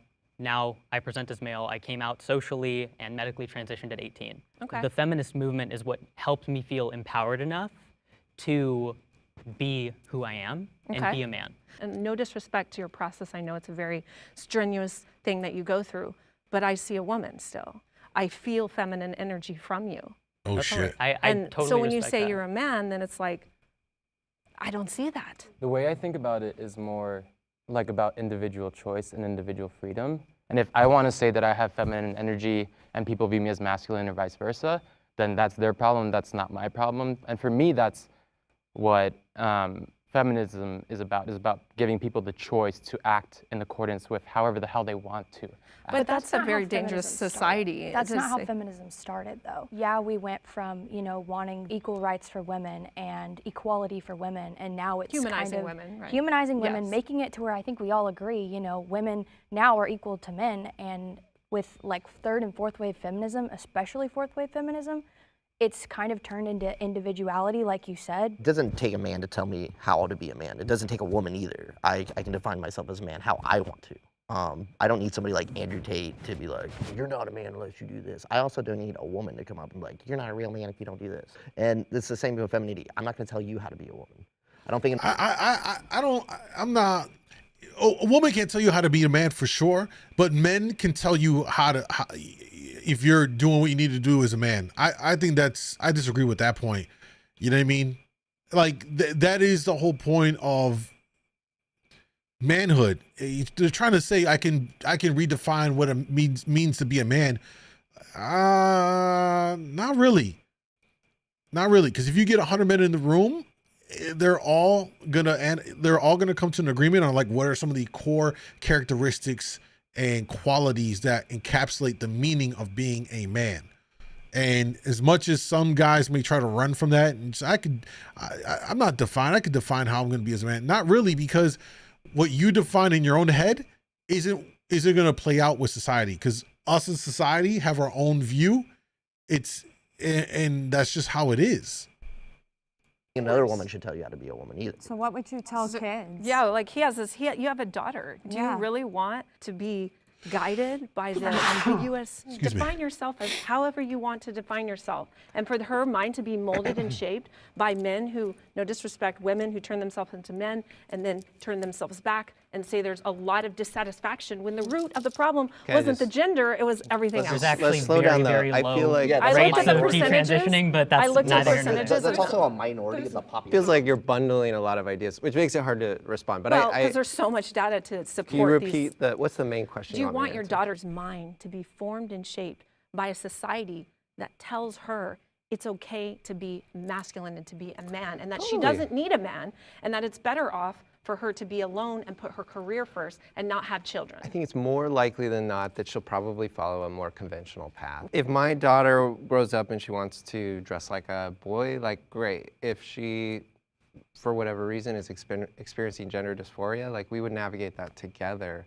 But that, to me, it doesn't scare me. And I would all the more want to live in a world that... I feel like that's sad. Because because my son, I encourage him. I say, you are to be, and I really don't care the backlash. You're supposed to be attracted to women.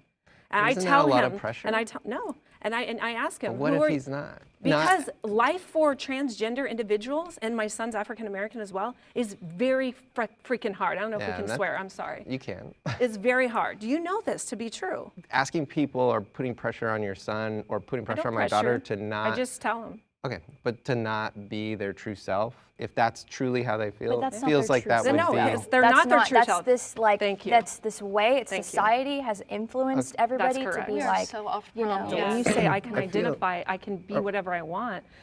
If I want to say, I'm Beyonce today, I can now just be Beyonce. But do you right? actually believe that? I do. I kind of feel like I don't think you believe it.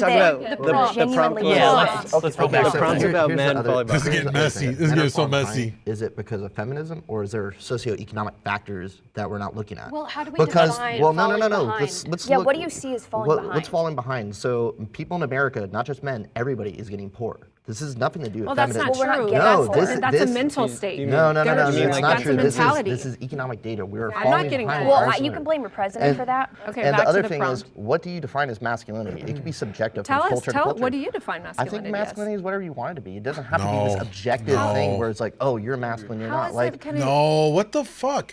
When people do this shit, it's a way to move the goalpost to wherever they want it to be. I don't subscribe to that shit. We have to have hard line definitions for everything. There has to be. Otherwise, nothing is solidified. It's just this it's fucking weird. Like this guy somehow, I could just, what?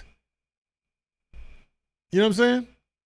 Like, it's just motherfuckers be moving the goalpost all day just because on a whim. And I'm talking about in every aspect, not just even specifically like on this topic, but in every aspect of our society now. Everything's about this fluidity and not having a definition anymore to pin it into this box.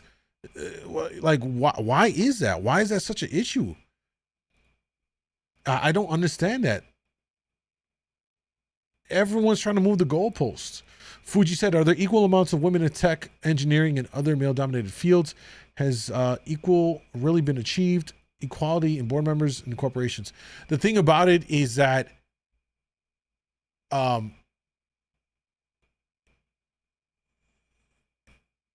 equal opportunities is not the same as what's the word I'm looking for here? Equal outcomes. So, yes, women have opportunities to get into STEM and do all this stuff and do all these things. It doesn't guarantee, and it's not exclusive to women either, anybody, people of color, whatever. It also doesn't guarantee that we have an equal outcome for that. Does that make sense? So, it's a matter of having the chance and opportunity for equality, yes, because women can get into any, right? Like literally can apply for any job they want. Doesn't guarantee they're going to get it. Now that could be a whole different conversation as to why, but as a matter of the opportunity to have equality, yes. Any woman can apply to be, run for president, to do anything they want, be an astronaut.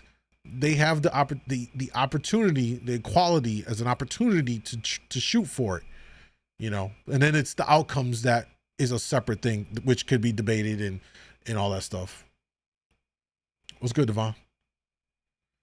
Don't we want that for a future or some sort of opportunity for our daughters? Yeah, but we do. And I have a daughter, so she has opportunities to do whatever she wants. And I've told her it doesn't guarantee that you will get the outcome though. So you have to be prepared for the world that we live in. You know what I mean? The reality of it all. So it could be different from our society to another society. And actually, in some countries, like men who don't provide for their families or are not the sole provider are not seen as But are we masculine. talking about other countries or are we talking about the U.S.? But even here, there are people who will say that's demasculating for a man to make less money than his wife. I appreciate everything everyone's saying. I do want to talk about the prompt. When I heard the prompt and I heard that, I thought about men falling behind, I thought more like mental health. Like suicide is more common with men. We're gonna go here. No, but it's true. Like men commit suicide at higher rates. It's not a cop-out. Like I'm not saying mental health isn't an issue. That it is an issue, and obviously a lot of men are experiencing a lot of pressure. Yeah. Have you heard like the term death of despair? Men are committing suicide more. Men are dying from alcohol-related illnesses more, and they're also dying from drug abuse and drug overdose more. Correct. And that's an increasing trend in society. And then you That's see educational gaps. No, there's no denying that. Like young men are abandoning colleges at a rapid. Yeah, I think it's colleges are now filled with like 60. It's over 60% are women in colleges. Guys are not going to college as much anymore. That's crazy. You know what I mean?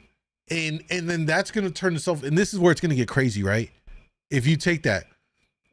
Women by and large are capitalizing off of the benefits of feminism and the fight for the. Welcome to the Chaco Nation. Damien, thank you for the membership, my brother. Welcome. Because of feminism, like I mentioned earlier, Fuji, they fought for the opportunity for equality. Women have been capitalizing on it by going to colleges more and more. There's so many women in college now, which is great. What's interesting though. Right? Think about, let me lay this out for you.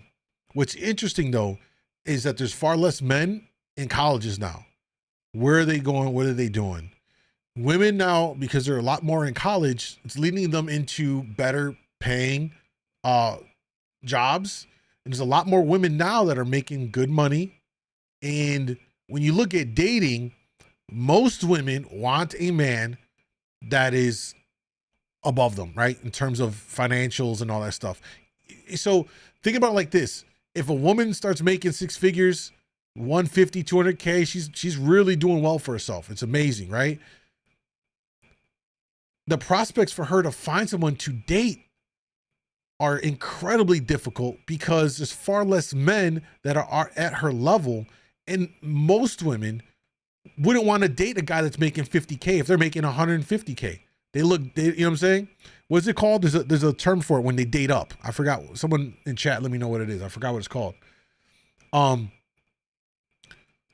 So now you have this situation where it's literally, we are watching this dynamic change where it used to be men were the providers and take care of the women. We're getting to a point where women are making enough money to be the main providers, and there's a lot less men that are meeting that, range with them. And because a lot of women won't date down, they might look down at guys like, oh, you're not making enough bread for me type shit. It's going to be crazy. We're going to see declining birth rates, which is not good for our society. Japan is a perfect example of this.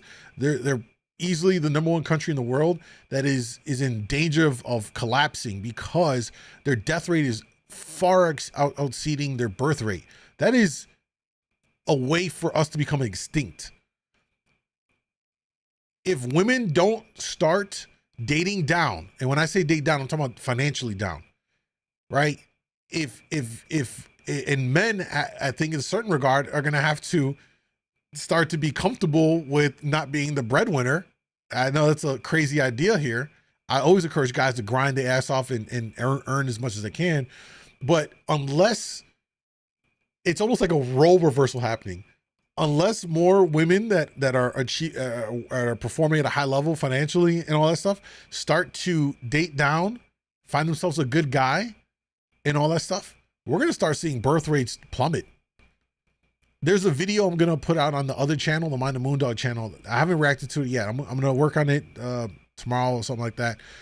But there is a growing wave of women, also millennial women and younger, that are all about not having kids at all. Which it's an individual choice, right? I'm not knocking their choice on not having a child. However, the implications of this for our society is detrimental if you have this culmination, this formulation of high earning women, because they're taking advantage of colleges, they're earning more. Men are now not in college as much and not earning as much. If they're not going to date down and find someone, and there's a very small pool of them at the top, and then you have a growing segment of the female population that doesn't want to have children, we are fucking lining up to be in a world of hurt. I'm telling you right now. Athena, what's up? You feel me? Like this is the path to a societal collapse, you know? A lot of pressure to be a man. They're also far lonelier than women are right now. Yeah, women are the least Hold on. happiest. Can I finish my point? Sorry. I'm like, don't let me lose my train of thought. They're abandoning colleges. Women make up, they enroll in college at a 60% rate. Yeah. Women are earning more than men nowadays, right? So, I yeah, don't agree with that. that is Not hold true. on. We can get to the wage gap. It's about enrollment. So are they having other jobs? Yeah, probably. Sure. But I'm saying like men are not going to these institutions. Why? When you're saying lack of enrollment, there's more entrepreneurs in the entrepreneurial space than ever before in history. So I believe a lot of people are opting out of college as we had to pursue their venture. So that could be part of the reason why the enrollment has declined. Can I just go back to a point that you said really quick? Yeah, where go you ahead. talked about Yeah. like the mental health of men and how the Yeah. stigmatization of men addressing their mental health. Yeah. What system are we in that Sure. makes it so that men have this big stigma true, around David. our mental health where we can't Yeah. talk about it and the suicide rate goes So up? I'll We tell- are in a patriarchal system. Hold on, let me tell you. Those So are the the way- bounds we are within currently. There's a That's lot toxic Can I have masculinity. Mason complete his point? I'll encourage you to let the other person finish the point, and then, of course, you can take it forward, but let them talk. Just Same real quick, thing. the systemic structures we are in Yes. are patriarchy. That is what has caused men to have this massive stigma around mental health, Sure. where we don't feel empowered to reach out. Men tend to not go to therapy. That leads to suicide, that leads to all of these big things. That's not caused by feminism. That was happening well before the So, feminist movement hold on. came into these Let new him waves. finish. There's a lot of psychiatrists, psychologists, and economists, professors, all these people coming out saying that the actual psychology department is feminized. I know. No, it's, I'm processing what you're saying. The psychology It's weird, but the department? way that everything's processed is for women. Between 1995 and 2015, the number of women within the academic psychology workforce more than doubled, an increase of 126%, and the representation increased from 37 to, yeah. There's so many women that go to college and major in psychology, which is almost kind of a bullshit degree unless you take it all the way to like your master's or doctorate level, then which you can actually make it into something. But just getting your undergrad degree in psychology, it's such a, listen, Fuji said in chat, I feel like within the last 5 years, I began to hear more and more men saying that they don't need college or say that it's a waste of time and money. Not sure why. It is. College is a fucking waste of money. 100, unless you are in one of the few majors that you actually need college for, doctor, engineers, sciences, engineering, these things where you have to learn this stuff, which is law, right? But for any of the liberal arts studies, let's be fucking for real, bro. A lot of this shit is, you could learn on the job training for these jobs. Getting a criminal justice degree.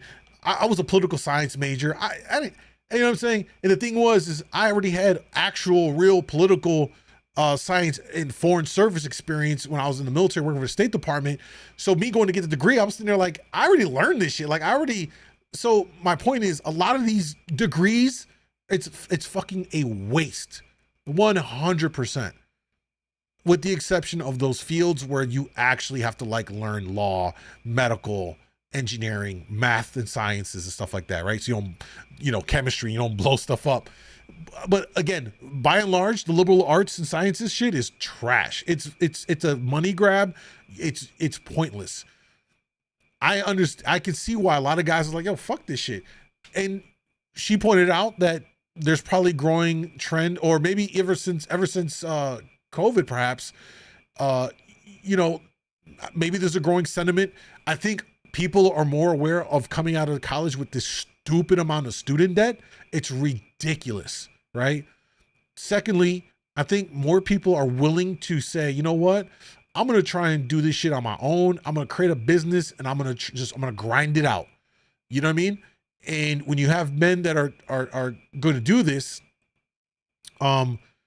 this plays into this whole thing of like a guy, he's trying to work his way up the financial ladder. He's starting it on his own. It's much more challenging to do that. So it's interesting though, right here when they pointed out the psychology thing, because a lot of women go to college and major in psychology. And there's a couple other majors, but it's funny that they brought this up because I did see an article that pointed out and said a lot of women, psychology was in the top 3 of most majors that women in college pick. And it's interesting, and it makes sense though, because women are way more in tune with these social cues than men are, right? That's one of their benefits. That's what they bring to the table, where men tend to be more logical and in their thought process. Women think very differently, and it's fine. It's totally fine. But it makes sense why they go into psychology too. And then they fucking use it against us in these relationships. Oh, really? Why are you bothered today, dear? Why don't you talk? Motherfucker, I know why you're doing this to me, goddammit. Women. So women and men process information differently. Men are like this in their brain. Women are, it's all over. And like, what the hell does that mean? Well, it's left brain, right brain. When you process, like, men need to solve the problem before they can process the emotion. Women are emotional. React on emotion. Yeah, that's it. But so women have they do better with talk therapy. That doesn't always work for men. Men do better when they are kind of working with a coach or somebody that's going to be like, this is what you have to do, and then come back massive action steps. That's why mentors work. That's why men need. He had a thought though. Can we let him finish his thought? He's going to say, you don't need that. You do. I can attest to this, y'all. I didn't have a father growing up, and maybe one male role model, my uncle, and it was here and there, right? I learned from when I went to the Marine Corps, I said this earlier, when I was surrounded by other men and they said, this is how you do this. This is how you're going to do this. This is how I learned to be a man from these other great men that I was surrounded by. What these women has said is fucking fact. And it's crazy that they're saying it. And the guys here are fucking clueless on this and don't even agree. Like, yeah, you're right. For us men to be a mentor, someone, bro, let me tell you how you do this. This is how you do this right here, right? That's how we work. We're wired that way. The same problems with the military, a lot of the suicide rate. Even though there is therapy services, they're actually actively discouraged. And it's because of this masculine energy in the military, because it is still, even to this day, a very ultra masculine institution. And there's these negative energies saying like, hey, no, you shouldn't like go talk. That's what these fucking do. But that's toxic masculinity. Yes. Well, but it comes from a place it comes from a place where it's like, oh, that's not what men do. Just suck it up and push on. And that's why a lot of these guys end up killing themselves. But what branch were you in? Can I ask? I was in the Army. So you're an athlete, correct? And in the military, what is in the military that makes everything work? Order. Within the military. It's a structure, right? Yes, it's a structure. It's a system, right? Who runs the military? Who is at the very top of the command? Oh, the commander-in-chief, the Correct. president of the United States. But I'm making a point here. So there's one person at the very top. Even if you take the commander-in-chief away, there's your general, right? Then there's lieutenant general, there's corporal, and I forget don't hate me, there's all those privates, etc. There's a system. One person is at the top of that system, and he has supporting members underneath him, all the way down to private. And that's what patriarchy was, quote, patriarchy was designed. It's a system of one person taking a leadership position, and they make decisions for the greater good, utilitarianism of all, meaning the family unit. That's not really what patriarchy means. And actually, that's It is. I looked up the definition, That's actually a very I ideal literally looked it up yesterday. I feel. No, you're good. I really need the male feminists also to respond, because I feel like they've spoken 20%. Once they're done with their thought, feel free to interrupt, but let them finish a sentence. Okay, I want to talk. I'm going to talk. I mean, I do think men are falling behind. I feel like the world is just changing in a way where men don't have like a natural place to fit in. Yeah. Or it's not as intuitive as it used to be. And It's not as defined is what is the word he needs to use. It's really not defined, and I feel bad for younger homies, bro. Like these Gen Z young guys in their teens, in their early 20s right now, or in their 20s. What Gen Zers are in their 20s. The oldest are what, like in their mid to late 20s now, I think. They're trying to figure out where they fit in. There's no more defined structure on what their role is, and they're just kind of floating around. You know, it's a bad space, which I think for some of the OGs out there, you know, finding a young homie to take under your wing and mentor them and navigate this world and how to be a man, and you know, and all these kind of qualities that they should embody to set themselves up for success is so important right now. So important. I think men are alone. I heard you throw out the word loneliness, and that does feel true. I just don't think that feminism did that. I just think like the world is changing. What you said really resonated with me when we define falling behind. What I think about with men is that high suicide rate, that likeliness and proclivity towards violence and aggression. I think about loneliness and not being in relationships with which young men are struggling with a lot right now. And where I feel finding common ground and feminism does get right in a sense is that we should expand our horizons as far as how we view masculinity. Men should be able to cry, they should be able to be vulnerable, and that's something that we need to access. But also, these men who are feeling disillusioned with the world right now, they are seeking out male figures. We've seen, you know, the rise of the Jordan Petersons or some of the personalities at the Daily Wire or the Andrew Tates. They are seeking out somebody who's telling them, I want you to access those masculine traits and harness them in a way. I would say Jordan Peterson's probably a more healthy role model for men than, say, an Andrew Tate, but men are going towards these more aggressive, masculinized traits and seeking out men that are trying to harness that for them. Yeah. I thought you made a really great point that I totally agree with, where men are looking for these role models of how to embody masculinity because we are falling behind and a lot of people don't know how to act. What's really important, and what I've seen, at least in my experience, like feminism bring up, is the idea of like Justin Baldoni doing his talk about being man enough for your woman, being man enough to be emotional, being man enough to support children. That's the type of manliness and masculinity I think needs to be embodied so that men can catch up and feel like there's a place for them. That's something that we need to focus on, is making sure that people know how to embody masculinity in a way that's going to be beneficial for everyone. Women? That was an interesting take right there. Very interesting. You know what I mean? I think it really speaks to a lot of men are just lost and confused in trying to navigate this world. It's hard for them to, you know, find work. There's the pressure, enormous pressure to be successful, especially financially, because it's understood that if you want to have a bad bitch or just a bitch in general to have, you know, you need to have something to offer, you know, and the reality is for a man, you know, your charm can only go so far. If you even have that to begin with, you need to have tangible things like, you know, income and success that will attract, in addition to your personality, of course, that will attract a suitable partner, because they're looking at that. No woman wants to date a bum or what they perceive to be a bum. You know what I mean? Which is why, as they pointed out, and I forgot her name, Amala is her name. I like her a lot. I watch a lot of her videos. She just very smart woman. You know, guys are gravitating to, as she pointed out, the Tates and the Petersons because of what they're saying. It's giving guys some kind of like sense of community and a brotherhood. And I think that's a lot of what it comes down to is young men having a sense of brotherhood. That was one of the best things about being in the military that I missed every day, which was the sense of brotherhood and knowing you had someone that looked out for you. You had this unbreakable bond. Even to this day, I still talk to my brothers in the service that I was, you know, it's something that I think a lot of guys are finding through Tate and all these other guys that they spoke about, you know, and they're banding around that stuff. But it's a very confusing times and a lot of pressure on young men to, again, make bread.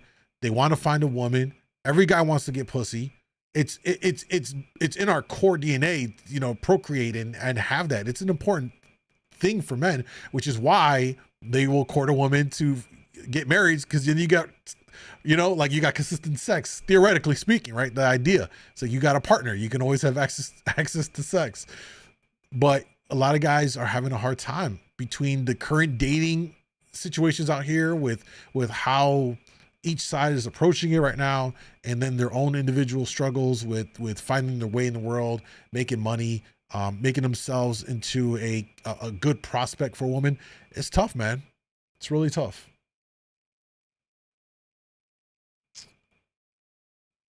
What's up, Kay? As much as I'm a progressive, I can see where she's coming from. She's actually forcing me to ride the fence a lot lately. She makes very good points. She's a very smart woman.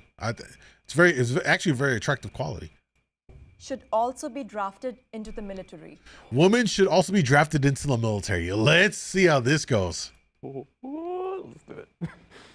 Oh, they all going in there for it? What?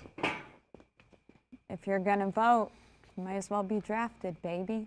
That's it. Yeah, I believe rights come with responsibilities, and we are all responsible individuals. Granted, I'm glad we live in a society where we haven't had the draft since, like, I think Vietnam. Vietnam. I think Vietnam. 50 years ago. I do think that maybe like we should relook at the draft and as other options, not just military service. So I was in the active duty military, and I was also in the National Guard, and I've fought wildfires, and like I've done crowd control. I've done a lot of other things. If you want the same rights, you have to have the same responsibilities, and I think that's just universal based on what you can do and your abilities. This was a very difficult one for me to parse through, because I remember when I was getting my birth certificate changed, and it was like, all right, time to register for selective service, and I was like, oh God, I have to make this decision now to register. You don't have a choice. I know. So I was like, all right, cool. Like I will go through with finishing all this legal stuff up and register. And I think, like you said, there's lots of other responsibilities that men and women of different abilities and different strengths could fulfill within service if we needed it. Drafted, correct me if I'm wrong, What up, would Jeff? be going into war, would be physically going and doing the actual combat. Sounds good, bro. I appreciate you, though. Vietnam didn't go see combat. They did supportive roles. Okay. It's selective service, so you register to be potentially needed to call for multiple different responsibilities. But some of them are going. Right, right. Some So of them, there was some bad cases. the part that I would disagree with would be putting women on the front lines. We are physically capable to do a lot. You know, there's different boundaries for women who go into the military who have to do boot camp than there are for men. We can work women as hard as they can, but they're not going to work as hard as men are. I actually got accepted into the Air Force, which would have been like very nice because I would have had a little desk job. But unfortunately, I was waiting for a job, so I went into Army. So I went through boot camp, and it was hell, and it really messed my back up even more than it already was. Our rationale skills and our logical thinking is not conducive to be able to be on the front grounds, to be able to make, oh my gosh, if I step here, this is gonna blow up, can I, like, we just think too emotionally. And that's why when we talked about leadership, it's the same thing. Being in those positions where like split-second decision could make or break, I don't think women have it in them to do that. And I don't think it's fair to men to be, if I was a man, I wouldn't want to be next to a woman and want to be carried out if I needed to be, if my life was depending on it. I think it seems like a lot of the same discussions keep happening with these prompts, which is back and forth of how much is it nature, how much is it nurture, how much are there like intrinsic biological differences between men and women, and how much does that dictate our behavior and our physiology, our biology, versus how much of that is do social learning. So how much it's our culture in terms of, let's say Societal like, programming on a versus- scale of 1 to 10, how high is your sex drive? Very high. I'm a sex I'm coach. not asking you I personally. thought you were. I'm a sex. So I it's wasn't like- asking you. Sorry. If you ask everyone that, Yeah. you'll see on average differences between men and women. And because of that, I don't think we should dictate whether or not someone is drafted into the military. Because ultimately, I think individuals should have the freedom to make certain choices. It's a draft, though. Sure. And Yeah. they can go in if What they is this want. guy That's not the talking? military. What the fuck is he talking about? God damn it! This guy got. I'm gonna strip his goddamn man card. You know what I'm saying? What is he? What is he even talking about? She's been waiting all day to say that. Yeah, right. What you're saying, you don't think people should be treated differently because there can Exactly. be metrics It's that fall outside differential of the data. treatment. That's Of what I'm course, getting yeah. at. So there is differential treatment, but I would say that it's completely reasonable to do that because not only are we focusing on the differential treatment, but we're focusing on outcome. So if I'm expecting somebody to go into combat, which is the reason I didn't walk forward, you should also expect that person on an individual basis to be able to meet the exact same standard as every other man that they are going Which to be is what I fighting said. with. So the Now- military has made a change on that, by the way. Yes, they they have a have. new individual test that's based on what jobs you're going to do. If you're doing more combat Sure. roles, yes, you have to be stronger and tougher, and there are women meeting those standards. That's Yes, why sure they are. things I are agree. changing. And like I said, I'm not for the draft at all, really. I think it's Agreed. a really bad thing. But if Yeah. it was to happen, like it should be across all boards. Everybody gets treated equal. If I could choose the possibility of women being drafted or not, I would choose that they're not. Well, I don't want saying my anyone. daughter to be drafted. Yeah, I'm gonna have to say this, man. This is one of those things where us as men, we just gotta take it on the chin. It's just our responsibility to protect, not just in the familial family life, but as in a country. You know what I mean? Like that's on us. I don't think this equality thing. Yes, it's part of the trade-off to being able to vote is you have to be, registered for selective service to be called upon if there was a draft. And just because women have that right now, I don't think I'm fine with it. I'm fine with them not being drafted. If they were to, if somehow this whole thing changed, then, drafting them to run in and pull support roles would probably be the next best situation. I just think for us men, this is on us. We got to protect our country, our families, our women, in the event of some kind of a global conflict. You know what I mean? I think if you draft, at least account for the differences, please. Female sex workers should be more respected.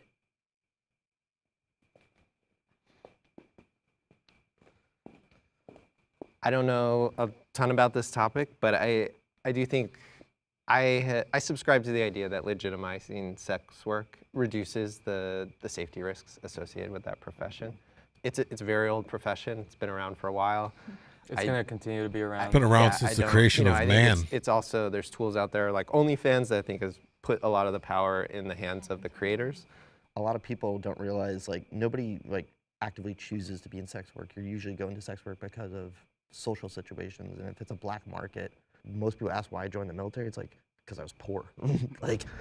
There was no other fucking reason. And I'm not saying it would get rid of exploitation, but if women have legal protections, like if I was a prostitute and I could go up to a cop and say, hey, I got beat up and my money stolen, not being worried about being arrested, I would be more likely to report crimes and get the people who are causing problems. Yeah, and then for the people who just want to do it and want to just own their sexuality, own their body, and use it as a commodity, a way to make money, they should be able to do that in a way that is safe, in a way that they own all of the videos, all of the content that they make, and in a way that is equitable for them. Made that When it two on comes to draft? What you mean? respect, there's two definitions. Respect either can mean politeness, you wouldn't shut the door on somebody that's walking behind you, be respectful. The other respect is usually if you do something that in the workplace that garners approval, you've completed a goal.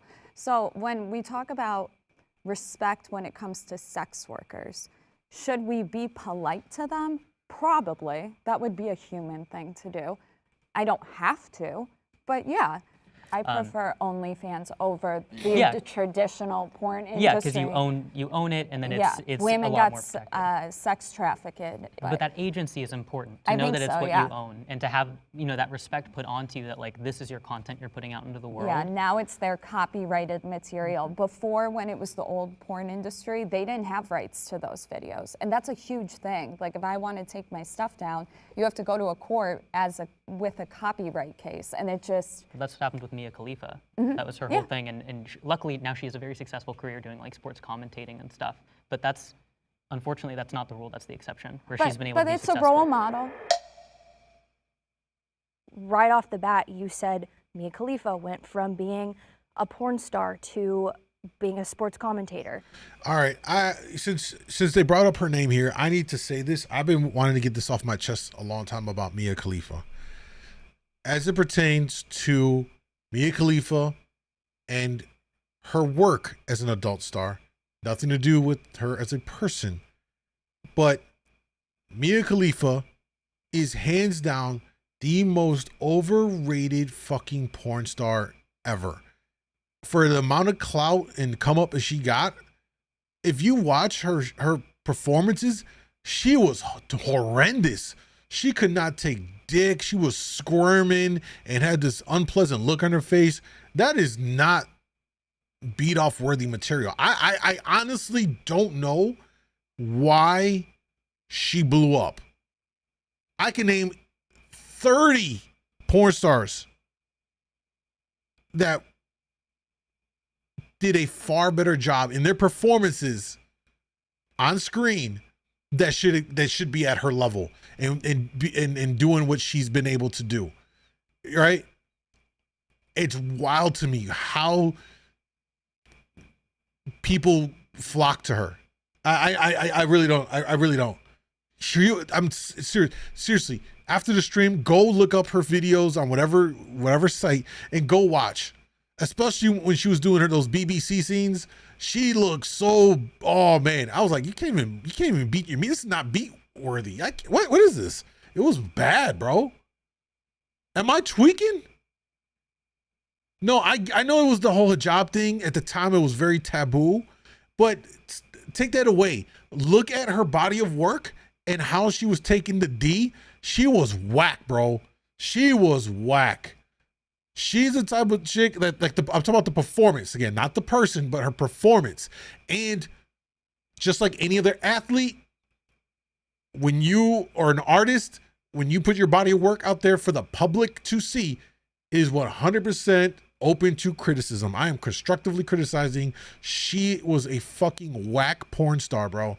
100% whack. Nothing about it was believable. She had all these cringe looks on her face. She looked like she couldn't take the D. She couldn't actually.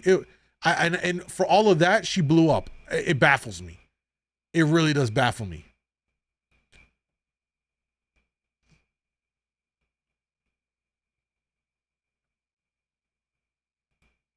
That is something that we should be directing women towards. It shouldn't be, okay, well, she's going to go do an OnlyFans or she's going to be in 50 porn videos to get paid. When we're encouraging women to go out of their way to sell their bodies on the internet because that's a means to an end, we're not doing that the right way. And I don't think the feminist movement should be moving in the direction of normalizing sex work when we should be encouraging women to value themselves, value their body, value their talent, and take that elsewhere. There's a lot of things in place, though, for women. Like, yeah, there's obviously a need if they're in maybe a lower economic class or something, but at the end of the day, that's more of like a morality topic, And so you can't really force that on everybody. I agree with you. Right. The other thing would be is that women are not happy when they're doing this. It's not empowering as a woman. You can go on Twitter and see these women who are in their 30s with an OnlyFans link in their bio, but with no kids, no husband, no specific thing to actually care about. It's all about materialistic things. These are the same women that you're seeing tweeting about how sad they are. They're tweeting about though. It's not generalized. It's the majority of those women. They are on antidepressants. I like to speak because I've actually been in the industry. So I was trafficked for a decade. You hit the nail. That's okay. You hit the nail on the head. I came from a very poor socioeconomic background. I was a product of the state. And so I speak from experience when I say it's not empowering, it's not glorifying, it's not owning your body. None of that stuff is true. No little girl when they're 4 or 5 says, I want to grow up and be a hooker. OnlyFans is the biggest pimp of them all. They're still taking 20% and your content still gets leaked a lot. I agree. I'm not in favor of any kind of exploitation. I also am uncomfortable by the idea of like women I know if they were in that industry, like I admit, like it makes me feel uncomfortable. My gut instinct. So you have a daughter. I'm going to be having a daughter in 4 months. Let's just go back to the daughter. So, well, I mean, it's a good question because you're raising a human being for the future of society that we're going to all shape. How does it make you feel to raise a daughter in a world where you can either preserve, you can either preserve her innocence, or you can step away and let her do the OnlyFans. How about respect femininity? It's a great question, and there's two truths that I feel like I can hold at the same time. One is I would be very uncomfortable if any female relative was, or person that I loved, was exploring that profession. Like I would have some. You can't even say it. I'm trying to be as like professional as I can. Yeah, as a father specifically. No.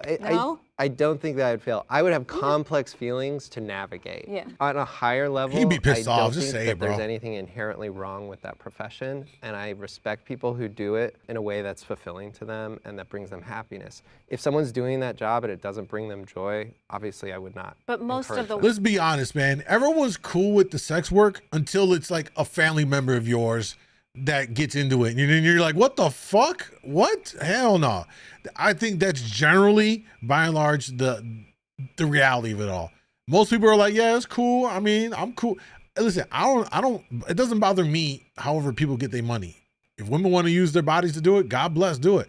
I'll take a look. Hey, it's all good, right? But then like as a father, oh, hell no. Like, you see what I'm saying? So when it gets close to home is where I think most people really, that's when the reality sets in. Like, oh, you about to show your pussy all over the internet? Hold on, we got to talk about this. You know, he definitely was tap dancing around it, but that's what it came down to. But you have to understand it's not bringing value or happiness to women. I'm just trying not to wrap it all into one bundle because there's going to be exceptions. I think you just want to be careful of like putting a negative label over like so many people's lives. I think should be negative though, so that young daughters don't run to her. And why don't we have more respect them enough for femininity to love them, versus respect for sex work? That's something that also we steered away from, which is we need to bring back shaming. For whatever reason, the last couple of years or whatever it may be, it became a thing of like, don't shame. Fuck that. It needs to be brought back. That was a mechanism in society that allowed us to get people in line from when they were doing the craziest shit. You would shame them. Like, oh, you know what I mean? If you did something foul and your parents like shamed you over it, like, oh, I taught you better. How could you do this? You got shamed. And that was a worse feeling than getting beat or hit. Which is like to know you're disappointed and you did something shameful. And you know what? It was a learning. I'm not going to do it again. I would make the argument shaming needs to come back. Shame people for doing dumb shit. And then they'll learn. That's how I feel about it. Men? Oh, should men take birth control? I think I'm going to share something very personal with you guys on this. Let's take a listen to this. Should take birth control.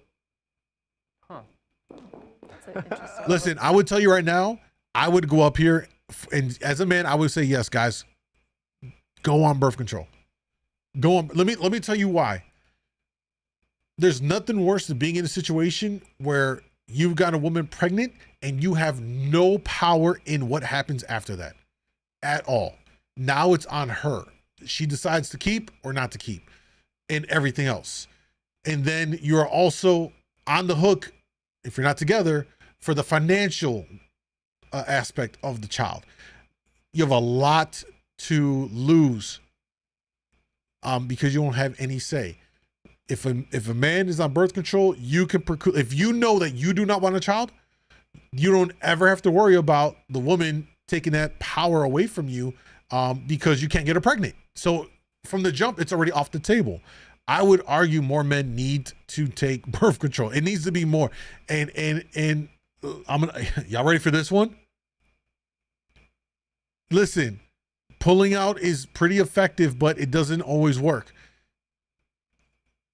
More men should get vasectomies. This is coming from someone, and it's actually, I just passed the 1 year. 1 year ago, last year in April, I had a vasectomy done. Best decision ever. And if you are a man and if you already had a child and you know you're good, do it. I would even tell guys that maybe even do it where like go freeze some of your sperm, get snipped, and that way you can play the field and not have to worry about it. And then when you do find the one, you just pull the freezer out and do it that way. That's a little extra, on that. But I'm telling you, for sure, more men should take birth control. And if you already have a child or two and you know you're good, bro, just go get snipped. It is not bad. It is well worth doing because you have peace of mind and that there's no more of that accidents happening or the chance of a pregnancy coming about, putting the woman through that whole experience, having the power taken away from you where you can't decide or have a say in whether or not, you want to have or not have a child. You can alleviate all of that, fellas. You can alleviate all of that. I think it should be a choice. Well, male birth control does exist. The problem is there hasn't been a lot of funding into Right. making it commercially available. It's about making it an equal responsibility all around, especially if there's a more effective way, like a pill. They can't just whine about the side effects when they know that it can significantly decrease a woman's quality of life when she's dealing with all those side Her effects. chance of fertility, her chances of, I've never been on birth control, and I don't believe in taking it. I don't believe in putting anything that alters my body. I'm not saying either She got fake boobs. I don't believe anything that alters my body. should have it because All right. personally, I don't think that anyone should put that stuff in their body. But if one's going to do it, and then the other one. Wait. But here's the thing. Why can't you get snipped though?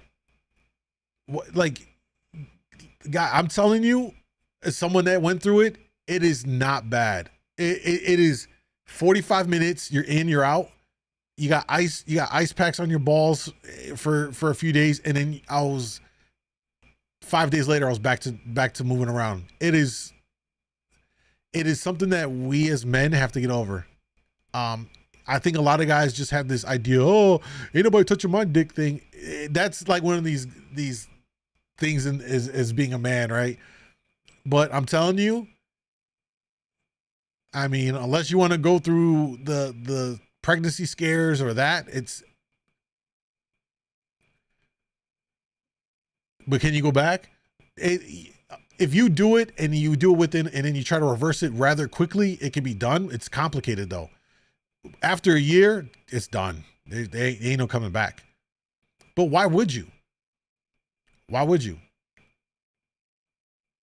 If you change but see, if you have the idea of I might want to change this after the fact, just go freeze some of your sperm.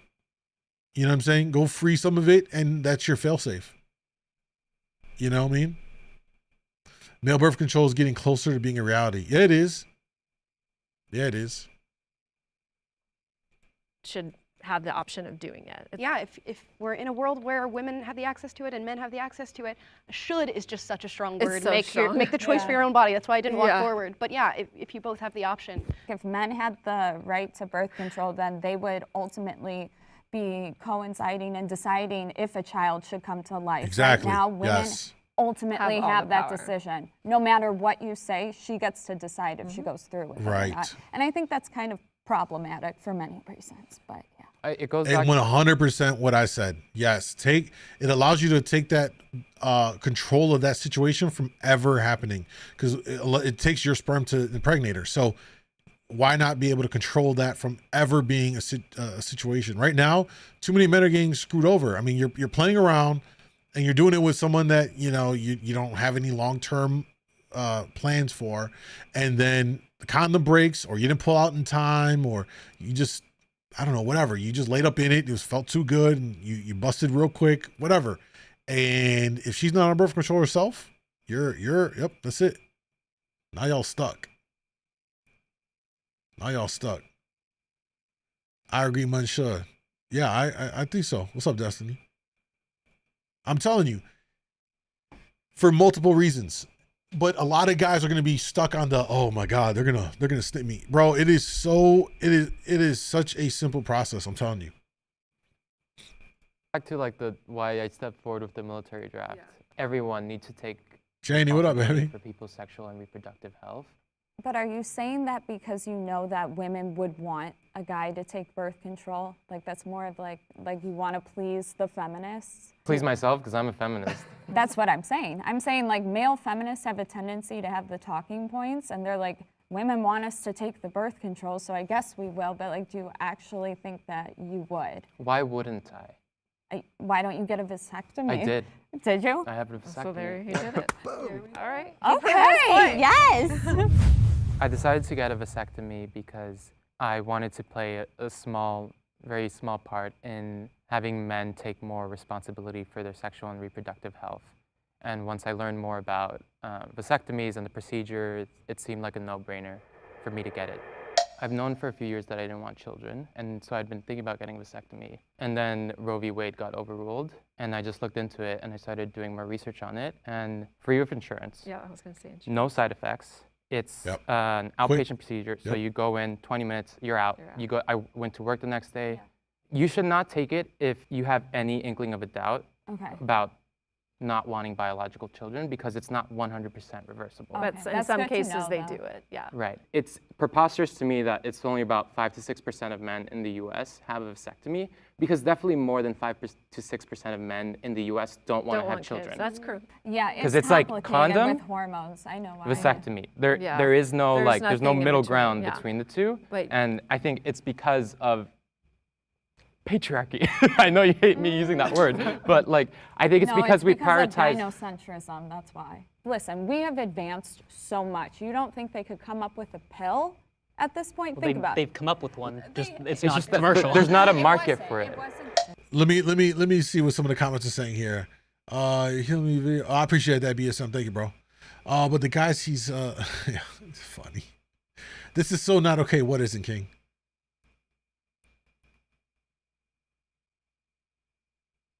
You're basically not accepting yourself, so why should we accept them? I'm not sure what context that's in. I'm not following, bro. I mean, if you stop having sex with people you don't like, yeah, but even then, Janie, it could still happen with someone you do like, but you're not, you know what I mean? There's plenty of people that are with someone and they don't want a child right then and there, but if they get the woman pregnant, you know, if she decides she wants to have it, the guy has no say. That's it. You're having one. You know what I mean? So my thing is, men, we should take this, right? It all starts with us. We should have more control over if and when this happens. And we can do this through birth control. Now, vasectomy is obviously like that's like on the completely other end of the spectrum. You got condoms in there, but there should be some other stuff in there. Maybe, I don't know if it's like a pill or something like that. I don't know. Should be something else in the mix for men. I can't remember how many current male contraceptive options are out there right now for men. I think it's under 10, and women have like 4 times that. It's vastly different. There's so many different ways women have birth control options out there. So it's way off. But you know, if you haven't had a kid at all and you're a guy, you know, I don't know if that vasectomy is the right thing. But if you already have a child and you're good and you know, man, just get it snipped, bro. How you gonna look being, you know, 55 years old and you have sex and now you got shorty pregnant? Imagine trying to be a dad all over again at 55. That's crazy to me. That's what I did. I'm like, yo, I ain't about. I'm like, yo, I know I'm good. I want no more. I'm not about to be old as hell having a kid. Gynocentrism is like a. Okay, so I want to hear from the disagreeers. One thing that I do agree with is the fact that birth control has a lot of side effects. And if I'm not going to take that, and a lot of people aren't going to take that and have the side effects, then I don't think men should have to either. I think we live in an over-sexualized society where we're trying to, yes, find ways to solve this issue because you cannot stop everybody from doing it. Why not preserve and protect yourself and not go around and sleep with everybody? But that is There's a message very is very, very minority. small group of Right. people that believe that, mostly in the faith-based Right. communities. You But know, as far that's as your right to, Yeah. to be able to do that and make that decision, and Right. you know, totally. I just don't think totally it's ever respect it. going to get I don't like. think it should be like imposed on everybody type of a thing. I'm not for male birth control by force. If somebody wants to take that, yes, but I think there needs to be more comprehensive research and stuff. Female birth control is a little sketchy at times because there have been incidences where they've had to recall stuff because they kind Multiple of, times, yeah. I think one of them was like the old Yaz. They I'll had to do it recall later. because it was causing like blood clots or something. Yeah, Like, that's very most common. birth controls cause. yeah, and I hope we get to a place Yeah. where we're not using things where hormone, because the other thing is a lot of people don't get blood tests to check their hormones on a regular basis. And actually, technically, birth control, female birth control, is an oral steroid. Yeah. So that's what it is. It's actually a 19-nor, and like people are taking steroids. I think we're going to find out decades from now how harmful this actually has is, probably been. for And- both sexes. And like Unfortunately, like the pharmaceutical industry is so based on profit that like if they think men aren't going to take male birth control, they're not going to put in the research, they're not going to create it, they're not going to invest in it. So if we socialize and say, hey, like this is a responsibility men should also have, then we can get research into all birth control to make it safer and more effective for everyone, so that we don't not everyone has to be like experiencing these horrible side effects. So yeah, that was an interesting one right there. But listen, like I said, my thing, why I would advocate this for men is unless you've been in a situation as a man where you got, you know, I mean, I remember my situation. It was a surprise. Ta-da! I'm pregnant. I'm like, what? My stomach dropped, bro. It was the instant reaction was gut wrenching. I was like thrown in a loop. It was almost a traumatic experience because I did not want a child, and certainly I had no inclination to have a child with the woman that I was with at the time. And the worst feeling of it all was having no say in any of it. You know what I mean? So unless you want to be in that situation, which I don't recommend, it's not a great situation to be in. That's an option for men to alleviate that, you know, take control of the situation, and you then dictate whether or not it happens, period. You know what I mean?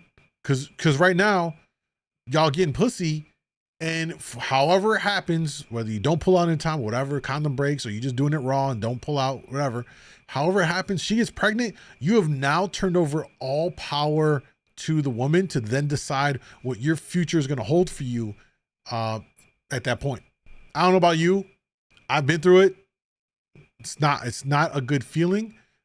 It's not to say that I'm not happy to be a father, but what I'm saying is the process under which it happens, right? If you would want to have your child with a woman you're married to, then if you know that's what you want to do, then why in between you finding your wife and you just playing the streets and all that stuff, how you gonna just knock up some random, you know what I mean? Or someone that you know is not wifey material. You just kind of mess things up for yourself in that sense. It's a great blessing now. I mean, the whole idea, right? This is like the theory of it all, right? The theory of it now is I can go in raw anywhere. All right, I know you're gonna say STDs. Like, take away STDs. We're just talking about like the pregnancy aspect, right? I can go raw on any pussy right now and ain't nothing happening. That's a great peace of mind, bro. It's a peace of mind unlike none other. Don't ever have to pull out. We all know, fellas, it's not the same pulling out from just leaving it in and cream pieing that shit. Facts. So the peace of mind I have where I can do that and I'm good. It's amazing. That's my point. You see what I'm saying? That's my point. Condoms ain't the same. Listen, and again, I'm talking about this outside the context of STDs, right? So you know, and that's a reality of it. So just play along like you're smashing somebody that you've been with, you know they're good, whatever else. You don't want to use a condom. Bro, who wants to someone raise a hand in here that actually enjoys sex with a condom. Please, I dare you. Because guess what I got? Stop the cap. Guess what I got? Stop the cap. Guess what I got? Stop the cap. Exactly. All right? No one likes sex with a condom. Let's be for real. You know what I'm saying? So that's where I think the benefit is. You got that peace of mind as a man. But some of y'all gonna play that dangerous game, bro. And I want you to remember this conversation on this stream. And if you need to be reminded, you can always come, if you're on IG, over to the YouTube side, djmoondawglive. You can watch all the prior live streams any day you want. You can listen to it while you're driving, like a podcast, whatever. You can hear this, me tell you this right now. It is not a good feeling when you're in that situation. When Shorty pops up on you with the fucking stick, and she gives you the stick like this, looky, I got something for you. And you look at that bitch and you see the lines and your heart sink. It's a scary fucking situation. You know what I mean? You're allergic to latex? I know you be raw dogging Janie, don't trip. You know what I'm saying?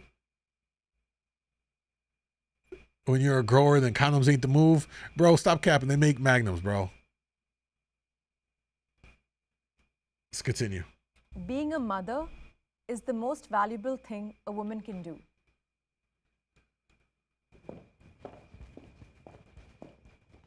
You are a mother. I am almost, I mean, I am a mother, but she'll be born later. All right, being a mother is the most valuable thing to do. I'm going to go out and say this right now. Yes. The reason why I say that this is the most valuable thing they can do is because I'm looking at it from the perspective of societal and as a matter of keeping our species alive. Women are so fundamentally important in obviously not just the birthing. It's not to say like that's all they're good for, not at all, because they are so important in raising and nurturing what's going to be the next wave of our society and species. And it's women have an incredibly special gift in what their bodies can do. It's really incredible. I mean, through God, right? It's to be able to give life. It's unbelievable. And for anyone to think otherwise, I'd be kind of surprised, but women are very special. That's why I think us as men, why we want to protect our women, by and large, you know, good men. We want to protect them. You guys are very special. Later, when you choose to have a kid, you're putting aside not necessarily what you want to do in the future, because I believe that women have every opportunity to still pursue what they want to do, even becoming a mother. It's very fulfilling in a sense to be that selfless, to bring a human being into the world and give everything to them and watch them grow up and become their own person, and to feel that love unconditionally that something materialistic will never give you. Yeah. I honestly don't remember my life before my son. Mm-hmm. And it really makes me sad today that more women, 10 years, more women in the United States will be opting out of marriage, out of children. That just isn't. We talked about it earlier. It's a growing trend of a lot of women, millennial women, and like the older half of the Gen Z women that don't want to have children whatsoever. That is problematic for society. Saying to me, it's innately in us to nurture and to love and to care and to create life. We literally give birth. It's an ability, a gift, and it's also too much is given, much is required. Mm-hmm. It's a massive responsibility to raise a child, knowing that, as someone said earlier, your children are going to be the future of our planet. I got to hear what they're going to say about. Hear more from the disagreeers.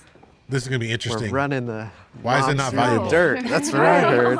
I think it's going to be the most valuable thing that I do in life, to have children and create a family.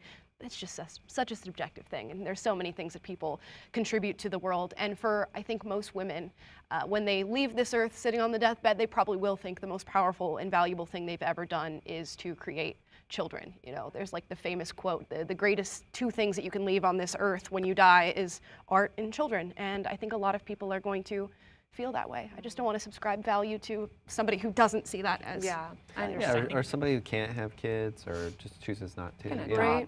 You know, there's other ways to achieve greatness. But being a mom is a great thing. I think we all. Being a good mom. Does anyone? Being a good mom, yes. Yeah, being a good mom. There's a lot of people who are moms, not everybody's a good mom. I was raised by a single mom. On top of that, I was also adopted. So my birth mother had to make an incredibly difficult choice to decide not to pursue raising this child. And then my mother, who is a single mom, raised me and raised my siblings. The thing is she was also like a teacher and a professor and a principal and an administrator. Honestly, what feminism really should be about and is about is making it so that women, if they choose to be a mother and just do that for their entire life, they get as much respect and value and everything that they should be afforded as someone who decides to be a billionaire CEO as a woman. The feminist movement is... I think, I don't know, am I wrong? I always thought that women that are just like at-home moms and all that, I always felt that they get the most respect. That's not fucking easy work. That is not easy. It is 24/7 work. So I'm surprised that even had to be said, that people are out here don't give full-time moms or stay-at-home moms, and just moms in general, right? Even single moms, like, it's an incredible work that they do. I always feel like they utmost respect. My mom was a single mom, so you know what I mean. I know what she had to do to provide. So that's weird to me for anyone, male or female, to not give that respect to any woman that has a child, is raising children, whether it's in the course of her working or she's just full-time mommy, however it goes. That's top tier work, bro. You know what I mean? I can honestly say, I if I had to do it, I would do it, but God, I would not want to have to be I'm just gonna be honest. Mental issues is too rampant nowadays. Yeah, it is. But it makes you wonder, why is it now we're seeing such a spike in mental health issues when in the 80s and 90s it wasn't at the levels that it is now? Social media, perhaps? Internet, perhaps, contributing? Or maybe even exacerbating the issue, or what's the word I'm looking for? Speeding it up, perhaps? Is teaching women that it's the worst thing you could possibly do because you're gonna lose your money and you're disagree, and I think sometimes men and women are not on the same page, and many women don't want to be single moms. This era is scary to raise kids. Yeah, I can agree to that. Yep, no one wants to be a single parent, for sure. And it honestly it's not good for the child, you know what I mean? It's not good for the child. So I don't fault people that say they don't want to have a child. I didn't want to have a child before I had a child, right? I was like, for a lot of the same reasons you mentioned, Mal, I was like, the world's crazy. I don't want to raise a kid in this crazy ass world. I saw this shit coming. Like, we getting into some real weird territory. This is in the 2009, 2010 time frame. So I think sometimes some people live in echo chambers, and that might be a problem. But also, here's the other thing: are women not having children because it's economically difficult? Because in America, it's really hard to have a kid. It's really expensive. We don't have health care. We don't. You're fine, but not everyone. I know, but I'm saying that the act of having a kid takes two people. Yes, but me and my girlfriend, we could probably afford a kid, but we right now it's probably not good because of and our you're situations. making that decision. But here's the other thing: not everybody has that decision to make. And it's actually economically really hard to have a kid in this country. Somebody's gonna have to stop working. Somebody's gonna have to make less money. There's not healthcare. When I had my son, I had no means. I had been trafficked, obviously. I made the decision to see it as life and to have the child. And I had the child, and I was homeless in Newport Beach 8 years ago. When my son was just still nursing, 10 months old, worked around the clock and didn't stop until he was almost 5 years old, so until I got my degree. Well, How do you handle childcare? And the county pays for it. That's why I'm trying to say we do have resources. I was a full-time student, but that's and because Newport of Beach. That's not everywhere. California is and one of the more dissect every if you're a county single and mom, see which counties offer it. California is one of the more exceptional. So I do think there's resources if you look for them, and I don't think that just saying, "Oh, it's expensive to have a kid." Woe is me, I can't have a kid because I'm too poor. No, we live in a country where, like I said earlier, we have the opportunities to pursue what we can and what we want to do. And I don't think the feminist movement has any place to tell someone that they're too dumb or too poor to be able to have a kid. Oh, absolutely not. No But one that should be is what saying the feminist movement is doing. I agree. Yeah, maybe it's not as cool or fashionable to become a parent. Maybe like that's not, what people are. Nah, a lot of people just want to go on these trips, bro. Everybody wants to be able to go on their trips, post for the gram, where they out in this beach location and all that. You know what I mean? And if you have a kid, you have to give that up, or not even really give it up, but you gotta. It ain't gonna be at the frequency at which you could do it if you're single. I'm telling you, I got this video I got to react to and all that, but it kind of speaks to that. Social media, but also has access to proper mental health solutions. Different now, okay? Because social media people don't interact like in the 80s. People barely communicate. The irony in all of social media right now is people overly communicate on social media, but are not getting actual in real life interactions with people to communicate in that interaction, you know, with people in front of you where you can touch and see them. You know, everything's so disconnected. Valuing feminism to me, and I think to the other guys here, is just like viewing the sexes equally and feeling like they should have equal opportunity. I don't think it expands much beyond that. No one here is saying it's not cool to be a mom, or women shouldn't aspire to be a mom if that's going to be fulfilling to them. If that's like your path, by all means, I think you should do it. My wife was very specific and like direct with me when we started dating. She's like, I want to have kids. This is important to me. Are you on board or not? And that was a goal that we set for ourselves. But she's not just a mom. You know, there's other things. She has other ambitions. And she can do both of those things, and I think we all feel that that's possible. So when I hear you say, you know, like feminism is saying that like moms can't do this or don't be a mom, I'm not sharing that experience of that information. We don't shame motherhood. Like our side, we promote it a lot of the times, but whenever you hear the opposite thing, it's usually from the feminists. Men need to be masculine to keep their families safe. Here we go. I know his big swole ass better come up, bro. Hell, if Big Swole Boy didn't come up here for this one, I'd be like, yo. I think there's a reason why people 100%. love Andrew Tate. And whatever you think about him in regards to what he's being accused of, which he has not been proven, but that's neither here nor there, men gravitated toward that. Why? Because he spoke to men in a sense of being a man, being a protector, and you have to be in charge of all your faculties and think more critically. So those aspects of masculinity appealed to men because men want to innately protect. If I go on a date and you take me out on a date, and he's like, no, I wouldn't, but that's okay. And you take me to a dinner and you don't sit facing the door, I'm never going out on another date with you. It's not like we're helpless, like, oh, I can't do anything, but having a man stand by you, protect you and your family and your children, masculinity is very important. There are situations, like for example, like I'm like 230 pounds, my girlfriend's like 110, 5'2". Like there's no way if somebody breaks in a house that she's gonna fight them off, unless she has a gun on her or something. But so in that situation, I would fill that masculine role. But like anybody can be strong. Anybody, like in a situation where I'm not there, I would hope if we had kids, she could protect them and defend them like the best she could. Where I get the issue with like, oh, men need to be masculine. It's like, oh, men need to always go work and bring the money and all this stuff. Because my girlfriend, she's highly educated. She actually makes way more money than I do, like way more. I work as a personal trainer. I don't make as much as she does. It is traditionally not very masculine for a woman to make more money than a man. And I know some people, they will be like, oh, you're not a real man if your woman makes more money than you. That's pathetic. Why is she with you? You sound like a loser. Things like that.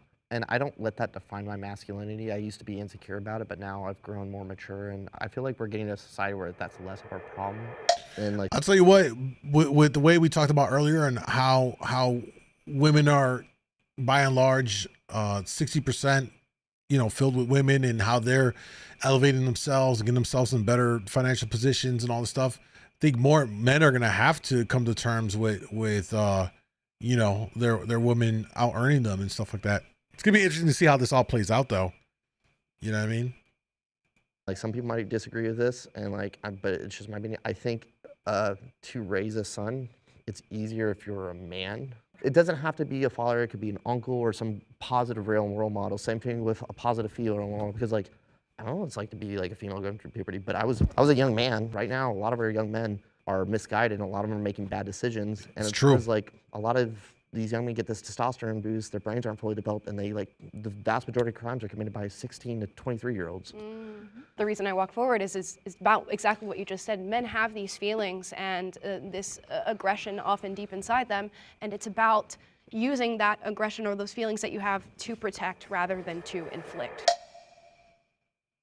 I guess I'm just not entirely sure what, like, just masculinity in general has to do with keeping people safe. Could I quickly respond? And that I Yeah. just think it's that men have that natural propensity towards it. If I think of roles in society that are protectors, we could say police officers, anybody who's going to take on that role of physical aggression in order to stop a bad situation from happening. Men tend to take those roles. And if you just look at the demographics of those roles in particular, men choose to take that on and they persevere and drive for it. Let's say I get married to a guy and he wants to be a stay-at-home dad. That's fine. I enjoy working. So I actually wouldn't be totally opposed to me grabbing the gun if an intruder came in and being the one to kill somebody, if my husband's normally like the one protecting the kids, I guess. I don't think it necessarily matters who's protecting the family, just somebody must. I like what you said about intuition though. Like my wife has a lot of intuition. I think she's better than me at like helping us avoid unsafe situations. But to physically combat a stranger that's at your door with a gun, a mask on, and is breaking in. Yeah, it's convenient to have someone who's more like him than. But would you send your wife But I who's just don't think intuitive to men- use her intuitive powers to handle that, to protect? Or would you use your masculine, my daughter's protected, I'm going down there? If we get attacked, I'm going to do everything I can to protect my That's- family. That's not men having to be masculine. I just think that's people protecting them. No, it is. It is. You gotta tap it. You gotta. No, man. See, this is the thing. In that scenario, that is when you as a man, you're tapping into like that core instinct and all that you are as a man to generate, because you have to become fearless in the moment to do what you got to do. You know, the scenario here is that someone's going to break in your house or stuff like that. Yo, if not, you're going to be a little bitch. You know what I mean? Cowering and stuff. No, you got to tap into what it is. Your real, that core instinctual love, things that are in us as a man to step up, adrenaline's pumping, and you act to protect your family. So him saying, you don't need all that. Nah, are you crazy? Telling somebody I was in combat. I know for a fact that when the shit hit the fan, something took over instinctually in me that that prevented me from cowering away like a little bitch, that kept me where I was to defend and do all this other stuff, right? And I think a lot of guys right now haven't ever experienced that, because a lot of guys, first of all, you really only experience that when you get into situations where you get in a fight or flight. A lot of guys now are not getting into fights. Ain't never been in a fight, never got punched before. So they don't even know what this is within them. Those they love. I think. Yeah. Imagine being a man and never having been in a fight in your life, bro. What the fuck? Women are put in situations where they have to protect their families. They can exert tremendous force. Obviously, they're more vulnerable because they're not typically like as strong on average. Pumped full of testosterone, right? But I just don't. I don't think like this is something men have to do. I think you gotta be careful about putting pressure on men to embody some sort of like macho, tough, violent. I don't think it's macho. I've had men in my life who like embody that tough role, and it like creates uncomfortable environments. It sometimes invites aggression, danger to the situation. It's a certain role playing that I think men actually, it's beneficial to grow out of. Why do you think it's a role though? What if that's just who they are? It's innately in them. Well, then I think they should go to therapy and work on it. What and the play fuck? a sport and get out that Yo, this guy's a cornball. What a cornball. I What a always hear cornball. from other male feminists like, oh, that guy's trying to be a macho guy. Why?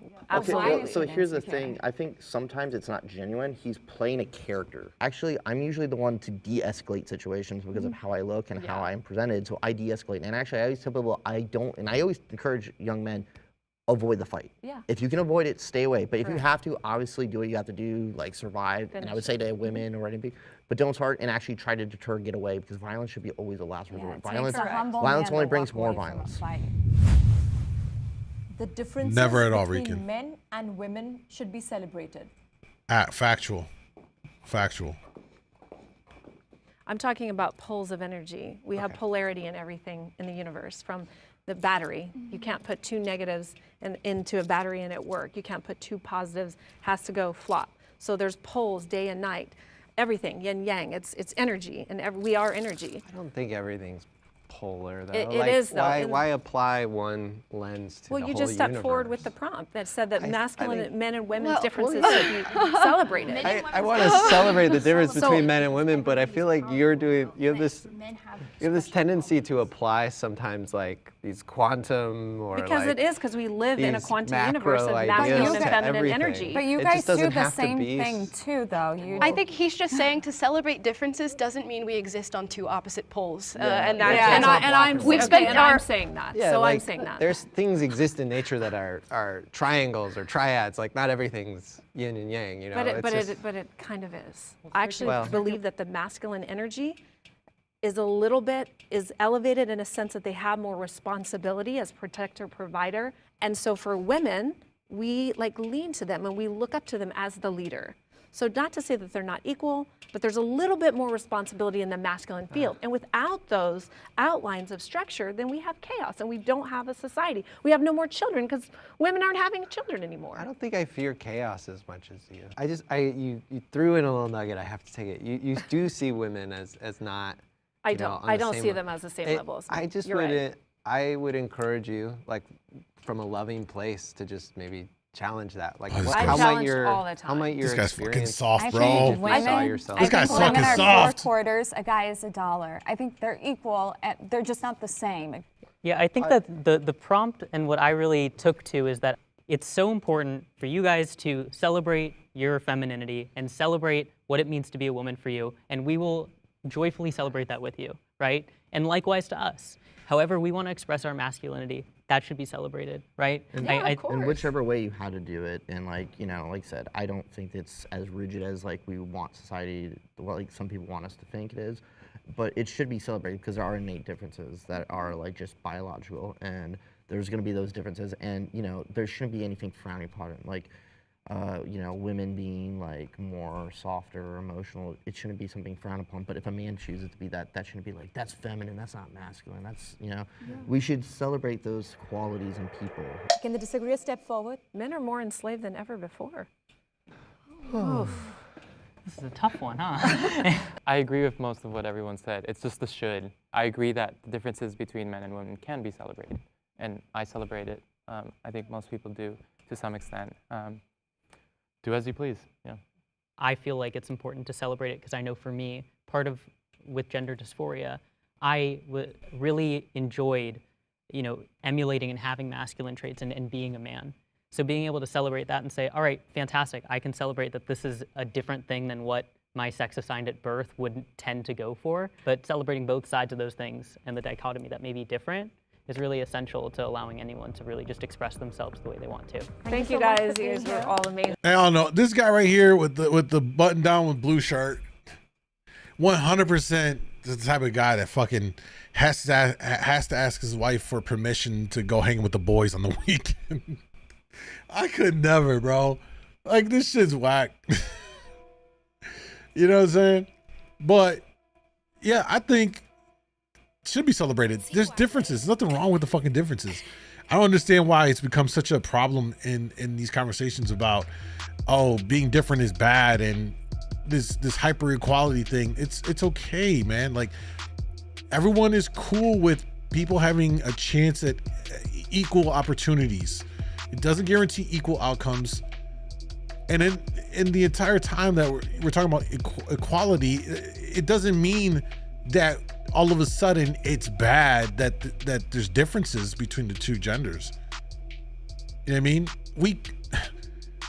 Whatever you believe in, whether we were created by God or this shit just happened through nature or whatever, right? We were designed to complement each other. You know what I mean? And as a matter of fact, we do need each other in order to keep our species alive and procreate. So, I mean, how did we veer off so far in society today where a lot of this stuff is so looked down upon and so bad. It really blows my mind. But an interesting conversation, I thought anyway, about this whole thing about our men falling behind, which by and large, they broke it down into sections. But yeah, to cap it all off, it's not looking good for men, especially our younger guys, Gen Z, guys that are just now becoming adults and all that stuff. They're in a really tough spot, and I feel bad. You know what I'm saying? Which is why in a lot of my live streams, I try to offer advice and throughout the course of it to help them out, because a lot are lost. They don't have male role models. They don't have mentors, which are so important for men. You know what I mean? To navigate this world and all that stuff. And that's why a lot are finding that in like the Tates and some of these other red pillars out there. You know what I mean? So that's gonna be a wrap on that, y'all. I'm gonna wrap it up for tonight. I'm glad that my allergies cleared up, man. I'm over here about to call it. We'll be back tomorrow for a Friday night stream. Probably have some videos up on the Mind the MoonDawg channel. If you're on YouTube, or I'm sorry, if you're on IG, you've already done so, coming over to the YouTube side, sub to the channel, djmoondawglive. It's where I live stream Monday through Friday, and I do my pop-up streams on the IG. So if you want to get more of it, pull up and all of that. Hopefully y'all had a good time. Appreciate y'all that made it this late. I know we're real late with it, man. I started late today. I'll try to start earlier so we get more of our peoples get to hang out, because a lot of people got to go to bed for work tomorrow. But yeah, much love, Wayne, Rican, Monica, Athena. Good to see y'all. Everybody on IG, much love, man. Have a great Friday. Stay out of trouble. I turned the lights off, motherfucker. Fuji here. Appreciate you too, babe. Have a great night, y'all. We'll be back tomorrow. I think tomorrow we're going to do some horror games. I think we'll take a break from the react. We're just going to dive into some horror games, ratchet conversations, and all that stuff. So, yeah, be here for it, all right? Cool. Later, y'all.